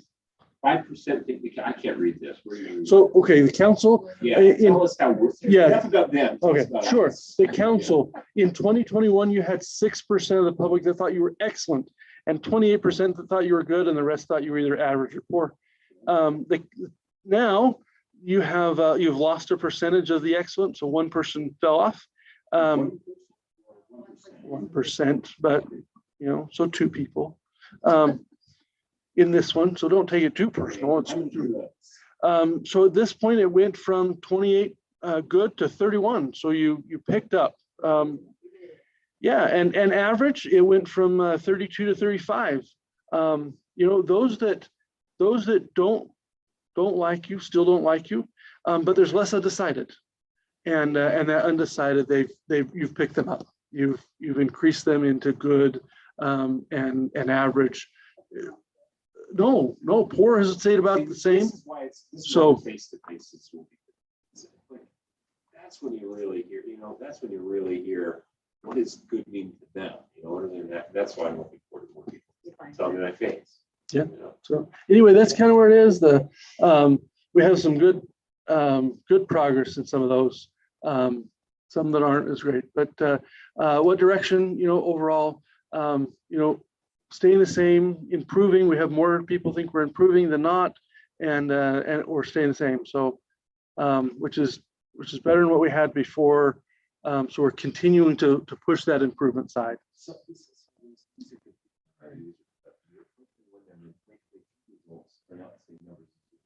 One was done in a different type of chart, and so that the questions, because we wanted to have a 10-point scale rather than a 3-point scale, it went from a 3-point scale to a 10-point scale. So that's why the comparison isn't quite a way we can do it. So you figure it's a 3-point scale, stayed the same, gone downhill, or improved. That's a 3-point scale, and now we have a 10-point scale, so we can zone in a little bit more. No, I understand that, but you're comparing like numbers on the left of the bar chart on the right, and Yeah, Could we so- put 21 in a bar chart? Let's not waste No. our time. That's a waste of time. I'm just saying, I think before we got some work. Yeah. The difference is the question was asked differently. The answer is different. We're getting a similar result. So either gone downhill, improved, stayed the same, instead of, like you said, instead of a 10-point. So, yep, sorry. Okay, trying to. Yeah, I'm trying to go through. I think this is good. Our infrastructure, the rating of our infrastructure went from an average to a 3.3, which is a good improvement. And there was nearly everybody, I mean, they responded to that. So that I think is a good one. We continue to make progress. So top 10 nuisances. This is one I think you'd be interested in. ATV is number one. ATV and unauthorized sound is number one. Accumulation of junk is number two. Number three, it wasn't listed in our list of code, and it was a long list. And number three on the list was a lot of other little things. Yeah, we've categorized that. Yep. I'll get to vehicle and RV parked on the road, barking dogs, vegetation. So at this point, this is what I would give to say, let's address our nuisance ordinance and let's have a nuisance officer that focuses on just those. Doesn't focus on a lot of others, but has a focus here to try to help us improve what this is. So that's the goal. So our nuisance officer, we're not going to send that person out on calls. I would think that in some ways that might be, we might want to choose who we send. We can, but we've got a process that's already trying to address complaints as they come. This is to try to get, I think if we have this, we'll get less complaints because we'll be farther ahead on it. So at that point, we shouldn't have to always send them out. We should be able to get them before they complain. And if we can get there, that's even better. That's where we want to go.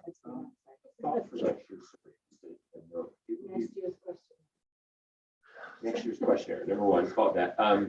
It would be interesting to divide the city within zones or something. And because normally if we have a survey, we get zip code that would kind of, help us figure out where something is going on. And I have a feeling within the survey, we might get different answers in different zones in the city, and that might be helpful to have. So if you put the city in like, 6, zones or something. Remind me next year, and I think I can get that. I think we can do that. Take a zone 1, 2, 3, 4, 5, or 6, and then because I'd be really So they ATV would sounds. I actually wonder if self-identify. this is really local. Right. Yeah. So they would self-identify what zone. That vegetation obstructing sidewalks, gotta be that. See, exactly, because then we know where to focus in on it. I have to walk out of the street. Great point. And as we build these surveys, Next year, what's that? you asked me to remind. Yeah, if you would remind me next year. Hey Siri, Perfect. remind me next year on February 15th. I'll write about zones. All right, so here, top 10 nuisances. At that point, the other nuisances that we didn't have specifically broken out, this is where they said, so animal waste, city not enforcing ordinances, city employees not kind. So we have a few that don't think we're kind, and I'm sorry for them. Air pollution, speeding, very substantial. Water shortage, high density development. It's a common theme in the responses. People do not like high density housing. If that's a surprise to you, I'm sorry, but the survey is filled with that response. And then we have chickens and roosters. We have 8%, and noise, fiber project that is there, the fireworks, weeds, lighting, fires, graffiti, and ditch and irrigation debris. So some of them we didn't have in our ordinances. So we weren't. Oh, anyway, some are anyway. Proposition 1. So this is an interesting one. Life cycle residential. The opposition to life cycle residential is not as pronounced. I mean, 40% don't want it anywhere, but it's not as pronounced as maybe high density housing that 51% don't want it anywhere. They just don't want it. Not even in the right spot. Just don't want it. Affordable housing, interestingly enough, there is a good chunk that are supportive of affordable housing in the right spots. But I'm sorry. sorry, yep, I will wait. Now, when you look, when you talk about life cycle zoning and high density housing, they're the two highest of the rejections. So they carry a significant weight with the citizens. Yep. And now annexation, that, what do we got, 32%? As a no, yep. There's no annexation. You know, what do you, that's a problematic. I don't think they understand the process of annexation. But they do understand the process of approving the type of housing or that's within it. But annexation, we don't want Millville to come over here and annex somebody next door to you or something like that. Yeah, anyway, it's a process. I'm just reporting on the question and answer. Just a messenger. Public perception of Prop 1. Higher density doesn't help make housing affordable. 61% of your public believe that. Now, keep in mind, affordable housing, they say that it's good somewhere, but not here. Not in Providence. That's kind of the idea. The Prop 1 were wrong location. Apartment buildings aren't right for Providence, life cycle residential, and then HOAs, some of the other ones. So making sure I don't skip. No, I'm just I mean, that's people that elected us. So, yeah. Non-scientific though. Importance of adjustment. So what adjustments would we want in the multifamily housing developments? Less density, that's a big one. More open space is a big one. Wider roads is a big one. Location to lower building height and more accessible parks. So that accounts for most of your responses. Kind of split around those, but quite a few responding. So what do people like about Providence? I think this is great. Rural feel, they still 25% or 24%, quarter of our population still love Providence, still like Providence because of the rural feel and because of the location and the people. I think it's great. It's a good reason, and I like that people have to think and answer why they like the place because it's a good place. We love it. We're people, we're council, so I guess we like that. See, there you go. People's opinion about elected. This one breaks it farther down into the elected and how they like. So how do your elected? How do you feel that? Do you feel elected officials care about the opinions of the people? So 21 to 22, it's we've got more strong. The better this one is, the more we have here, the better it is. Somewhat agree. We've increased in there. We've got less on the fence, less that somewhat disagree, but if they disagree, the stronger, that strong has increased by more than we've gained, which is a concern.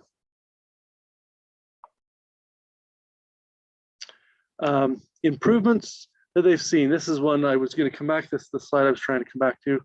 Fiber at 23%. Some have high density housing. Saw no improvement. So I'm sorry for them. Parks, which I think I was surprised at how much I got comments on Jayswell when I came.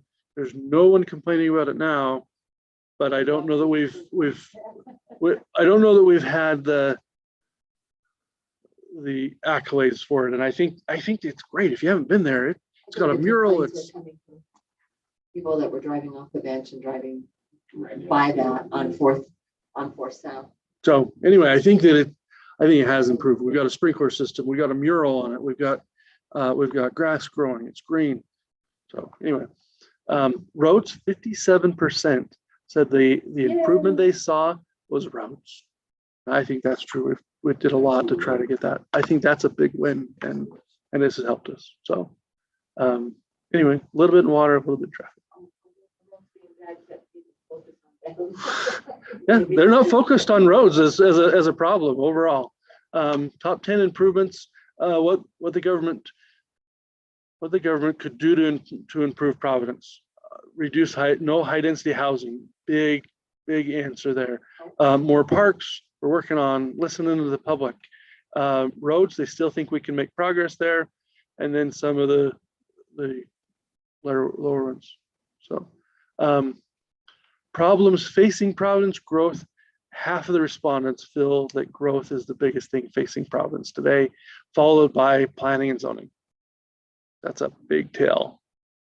That's again, you're 80%. So whether it's statistic or not, you're seeing that number is still coming What's out. interesting is they're the recommended body. They're also the public hearing body. Yeah. They're the So ones it's more that, public. Yep. I've got thoughts about that. I'll express them privately. With you, right, Scarlett? What you kind of. You can express those with me and we'll take it from there. So, but so anyway, that is the survey or the question and answer. I went a little over, but we're doing good things. We're making progress, and sometimes our public singing, so we're good. So anyway, any questions you have for me?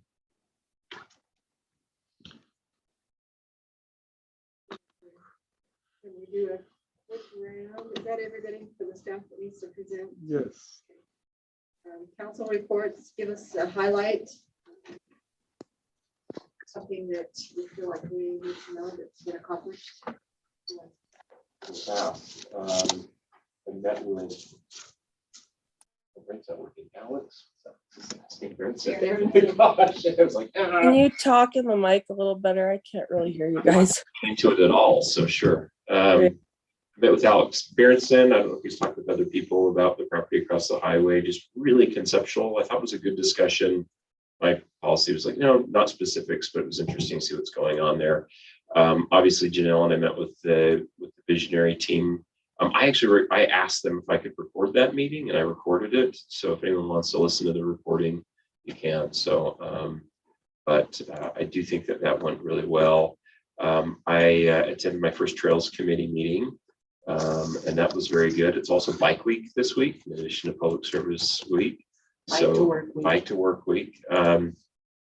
Few interesting things with Trails Committee.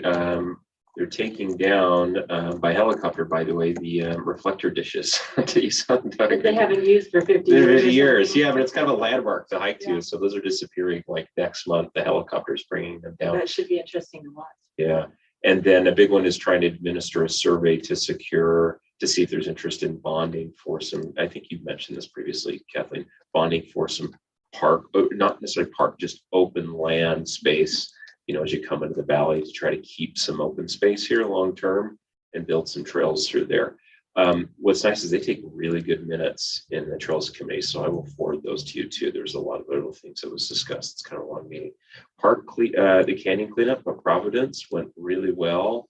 Cody, the guy who did that, when I spoke with him on the phone, I figured he was running a business. He was a 40-year-old man and had done things. Met him, he's like 17 years old.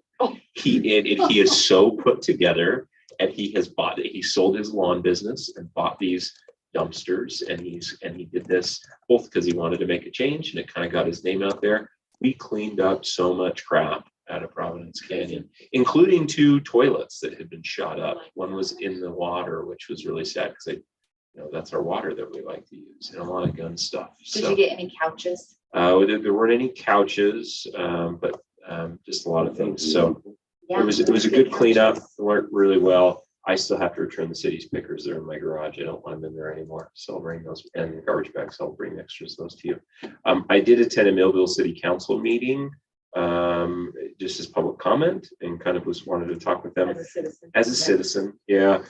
Which is why I think we need to work with them. I think maybe we spoke with Janelle or Barry. I was really surprised by their council's responses about how they felt about this. Like I was getting the vibe that they actually don't want us to do a boundary line adjustment at all. That's my read on it. I was like, oh, you just don't want us to interfere with your business and do things on your own time. So that's, I think it'd be good. Actually, I would encourage other council members to interact with them and see, and talk with them, because I was really surprised by that.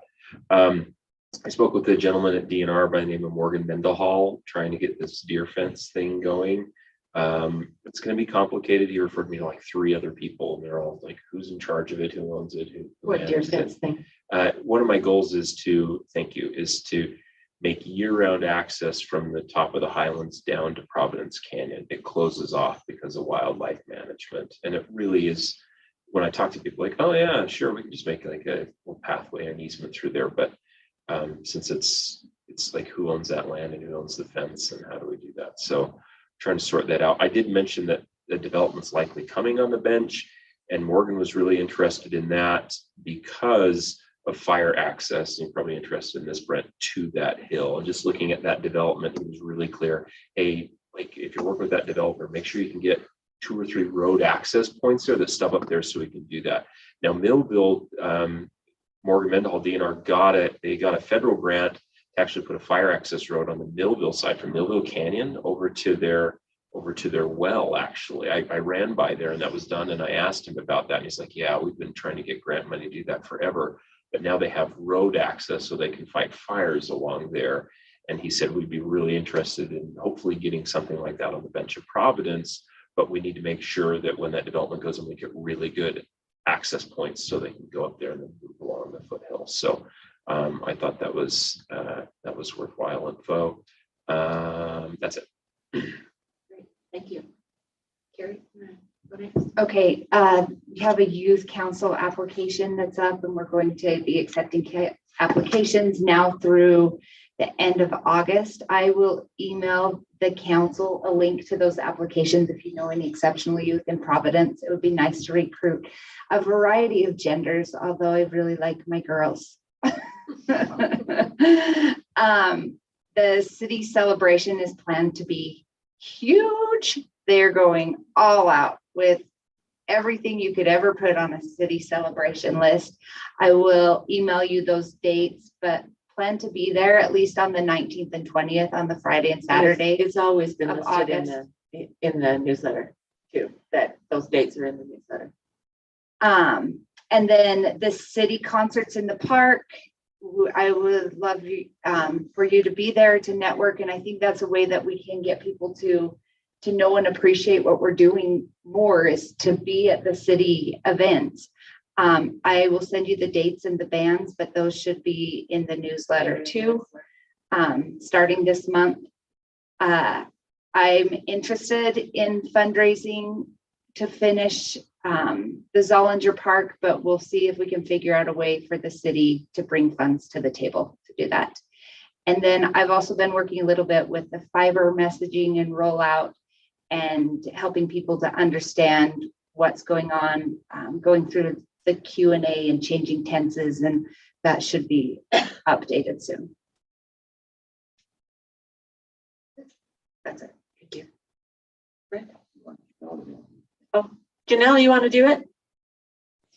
Sure. I just pulled together a quick overview just because Cheryl Lar asked for this. Questions that I've received since the last council meeting have included things about playground equipment, mega outbuildings. The metal buildings was a big concern that's been brought to me. Increasing law enforcement patrolling, animal control issues, speed mitigation, crosswalks, safe routes to school plans, irrigation schedules, development, survey feedback. That's just off the top of my head. So I do talk to a lot of people, but those are some of the issues that people have asked me about. They, brief or more involved, the varieties there. Anyway. Other things, I've been attending the county housing task force meetings. And we'll see what comes out of that. It's been an interesting process. Can you guys hear me? You look frozen. Yeah, no. We're just looking intently. You're just frozen. You're like holding still really well. I've been working with Jeff on the codification process. And I think we're coming up with kind of a running list of topics to kind of bring to the council as a body to kind of rework a few things. But we've done a lot of house cleaning, I feel like. So I think we've made a lot of progress, and I even think I'm aging enough, reading enough of this stuff that I'm almost ready to pull out reading glasses. That's kind of sad, but true. I went to that meeting with Josh that he mentioned with Visionary and the various residents. I've met with the school, adjusted some safe routes things and updated some crosswalks and worked on some improvements. And I appreciate Public Works support on that, adding some flags and extra signage on Spring Creek Parkway. Legislative Policy Committee and the Governor's Broadband Commission that I'm covering have meetings resuming again in June. They kind of had a little break. So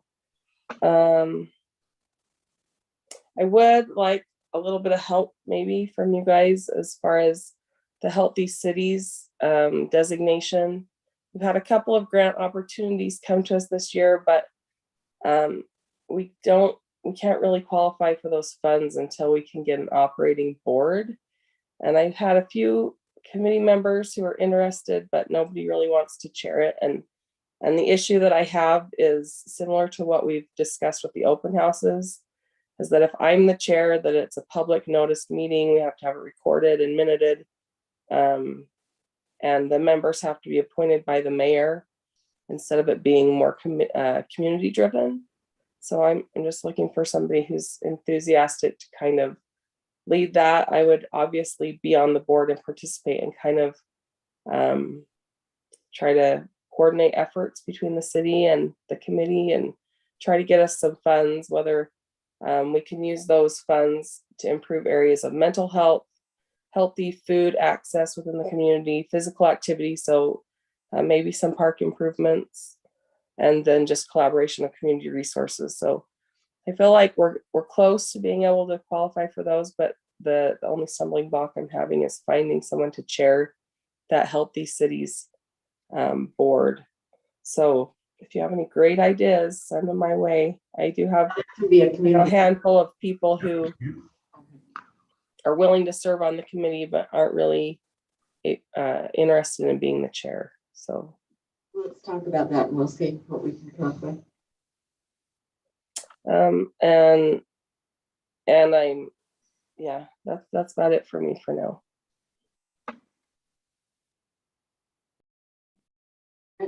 So, talking about a little bit about emergency preparedness, our budget, and we're moving along with that. We've been waiting for a budget to be able to print our brochures, get our fridge magnets.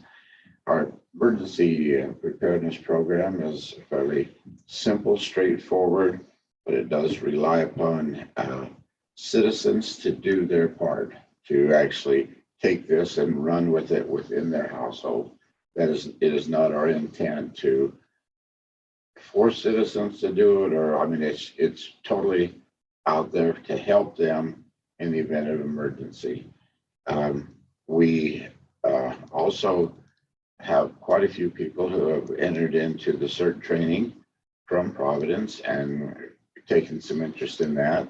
As I mentioned, we are working with the stakes within Providence, and that is for distribution of our emergency brochures and fridge magnets to get those out to people. And so basically, we're just waiting to have the money to be able to print those brochures and move forward. We do have, and you're probably fully aware of this, Governor Cox has given an executive order 2022-04, declaring a state of emergency due to drought throughout the state, all 29 counties. And he gives a few quick statistics here. He said that snowpack is 25% less than normal.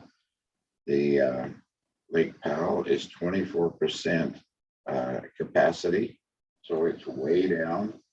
And the Salt Lake is reaching its lowest ever level ever recorded. And the fact that the Colorado River is hit a historic low and causing lots of effect downstream. So we really have a problem. So that's the executive order.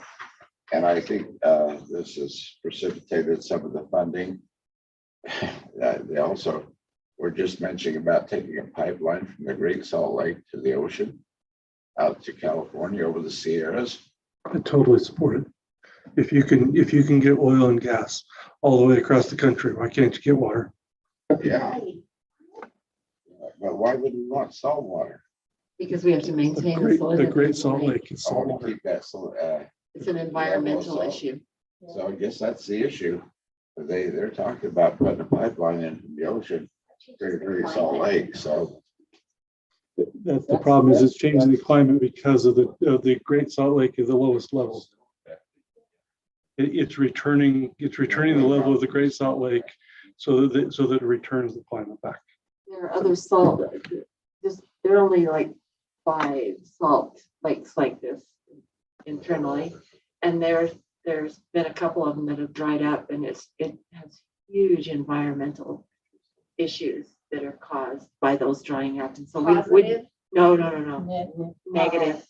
We want to make sure that we keep our lake full.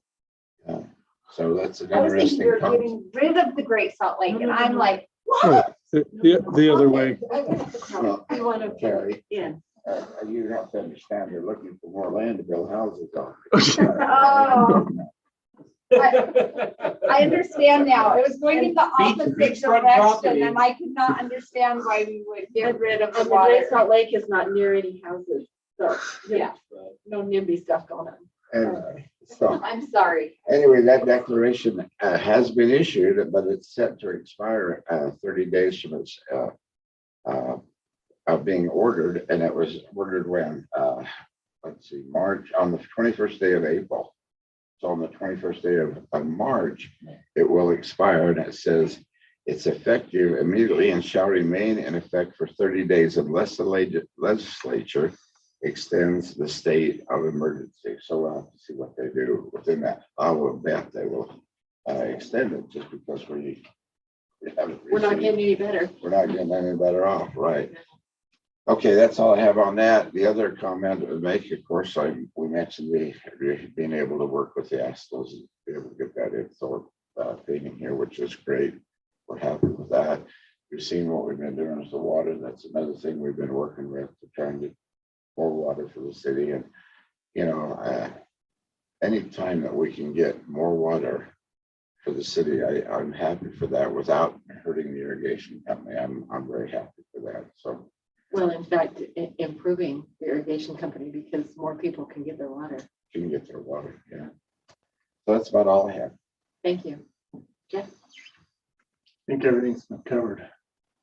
Yeah, well, I'm sorry, you don't get off that easy. we've been through the city code, as Janelle and Ryan mentioned. I'm not sure what the next phase is, but I think Back with there's the quite a attorney. few things that can still be cut out of the city code that are outdated or maybe need to be updated. So that might be the next process in going through the city code, so.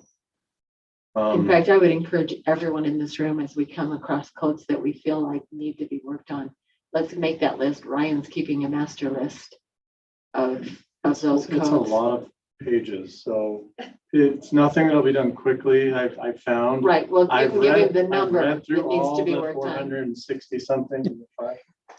As part of it, I did skim, but I Snooze material. have time to go back through it again now and look for parts that maybe need to be updated or changed. And then just planning and zoning, a lot of that's been covered too. I was also with Josh and pushing for this open house style. I understand the legal part of that, but I just feel strongly that hearing from these two developers tonight and their willingness to have this meeting, and if it's coming from them on their side, it's only a positive for us as a city council and staff. It's positive for the people. This is something that the people will enjoy. This in a public meeting here in this room, we got one mic. People come up, they make their comment. It's a little disconnected. The communication is a lot more open. So however it works out or needs to work out legally, I just strongly push this topic in that direction. There's absolutely no substitute for communication. And, you know, we can all hide in Face to face. different we can all hide in different corners. We can all hide in different corners of the building, but I just think after this meeting, letting the people see and hear from all sides, the communication, like you said, is really important. And it'll be a positive for us. And eventually we'll get through this big bump. I don't have anything else. I know I'm on this mosquito something. Yeah, I've looked into that and I still need to attend a meeting. I'm sorry, I haven't gone to the mosquito abatement spraying meeting. I meant to. But I hate mosquitoes, so you better go. I'll get to As long that. as there are no mosquitoes, I'm fine with you not going. Maybe it's too dry for mosquitoes this year. And I don't know how much we're paying them to spray each budget year, but I'm sure Ryan can tell me. I'll send him an email. Yeah, as they have a district, they work independent, but you would be on their board as a representative, so. How many of you have an apple tree? Or the apricot tree? And how many bees have you seen around? Very few. Is that because of the spray? So part of this, I won't say. Do you have them not spray by your house because of your apple trees? They do. And they come around. Would you like them not to? There's a form you can fill out and you can give that to them and they will stop spraying when they go past your house so that they don't kill the bees on your fruit trees. There, I've researched that, so. Really, I'm surprised it's not a selective pesticide. I'm going to get my entire street to send in the form so that we can get bit by mosquitoes, but we'll have fruit when we need fruit. And just knowing more bees, important. I call bull on that one because bees will fly like. If you'll talk to your miles mic. to, like, that's Well, the I've radius heard of the bee, bee, I'm so not I- gonna I comment don't on, think that at I've all. heard from Bees multiple are residents that the extremely- bees. Bees are extremely sensitive to environmental things, and if we don't have bees, we don't have food. We don't They have fly food. 3 miles, so you stopping my house, I don't think it's gonna really prevent my It bees. depends on who. Sorry, it's. If the bee is visiting you at the time. If the bee visits my Well, I'm house, through, I be like careful. to listen and Let me just tell you really quick, a couple of things that I'd like to. We are chamber members and the chamber had a, what was it called? The chamber summit or whatever it was. It was excellent that they had some great information there about business and what's going on. And I found that they did a really great job. If you want to know what's going on with garbage, all of the mayors are working on a plan to put out an RFP. If you didn't know, Logan told us that they would no longer collect our garbage. They gave us 2 years. But there was some action taken in the legislature to, if the garbage dump is in the county, then the county receives the revenue from it.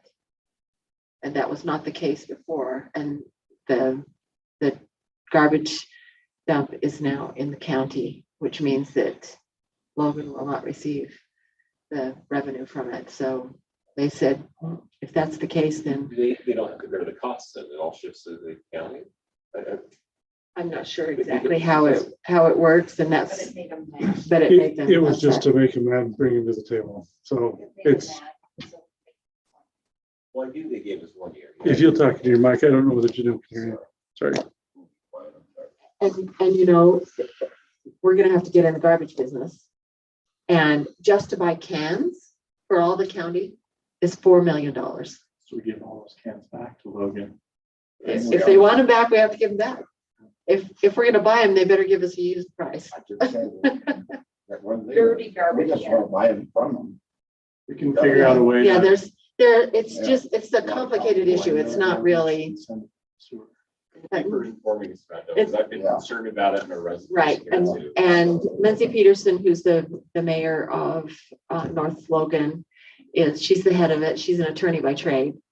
And so we have an executive committee and Ryan has helped to put the RFP together and make sure that we've covered everything that we're gonna need to in order to continue the service at the level that we have it now. I serve on the Housing Shortage Committee. It's a 60-day window that we have to come up with statistics on what's there, what needs to be done, and how do we get that word out. Scarlett is the chair of making sure that we get the word out. Education. So changing people's minds that don't want to have their minds changed, right? And she did an excellent presentation at the meeting last Friday. There's another one this Friday. So anyway, I just want to invite people to the chamber meetings. You asked me if we were members and you wanted to go to. I had some public work, but they had a luncheon. Yeah. Yesterday. They have education things that we can take advantage of. So it's a great organization for us to gather information that helps us do our job here. So when you say, are we members? We are. The city is a member, and I so think we any of have. us could go. Well, they have a member price, like, yes. Right. You Right. pay for lunch. And you but- pay for your lunch, but No and there was a vegetarian. cost for the summit. But if you want to attend and want to go, there's the Women in Business. There's a luncheon 8th of June. So I'm interested in Janelle and Carrie, if you are interested in going, and maybe that's something that we would have some of our staff go to. But anyway, I just want to bring that up so that you know that that's available. And with that, I'll quit because it's 10 to 10. So I'll entertain a motion. I'll make a motion that we close our meeting. Second, all in favor? Aye. Aye. Even though it's a float. Have a nice night. Yeah, fine.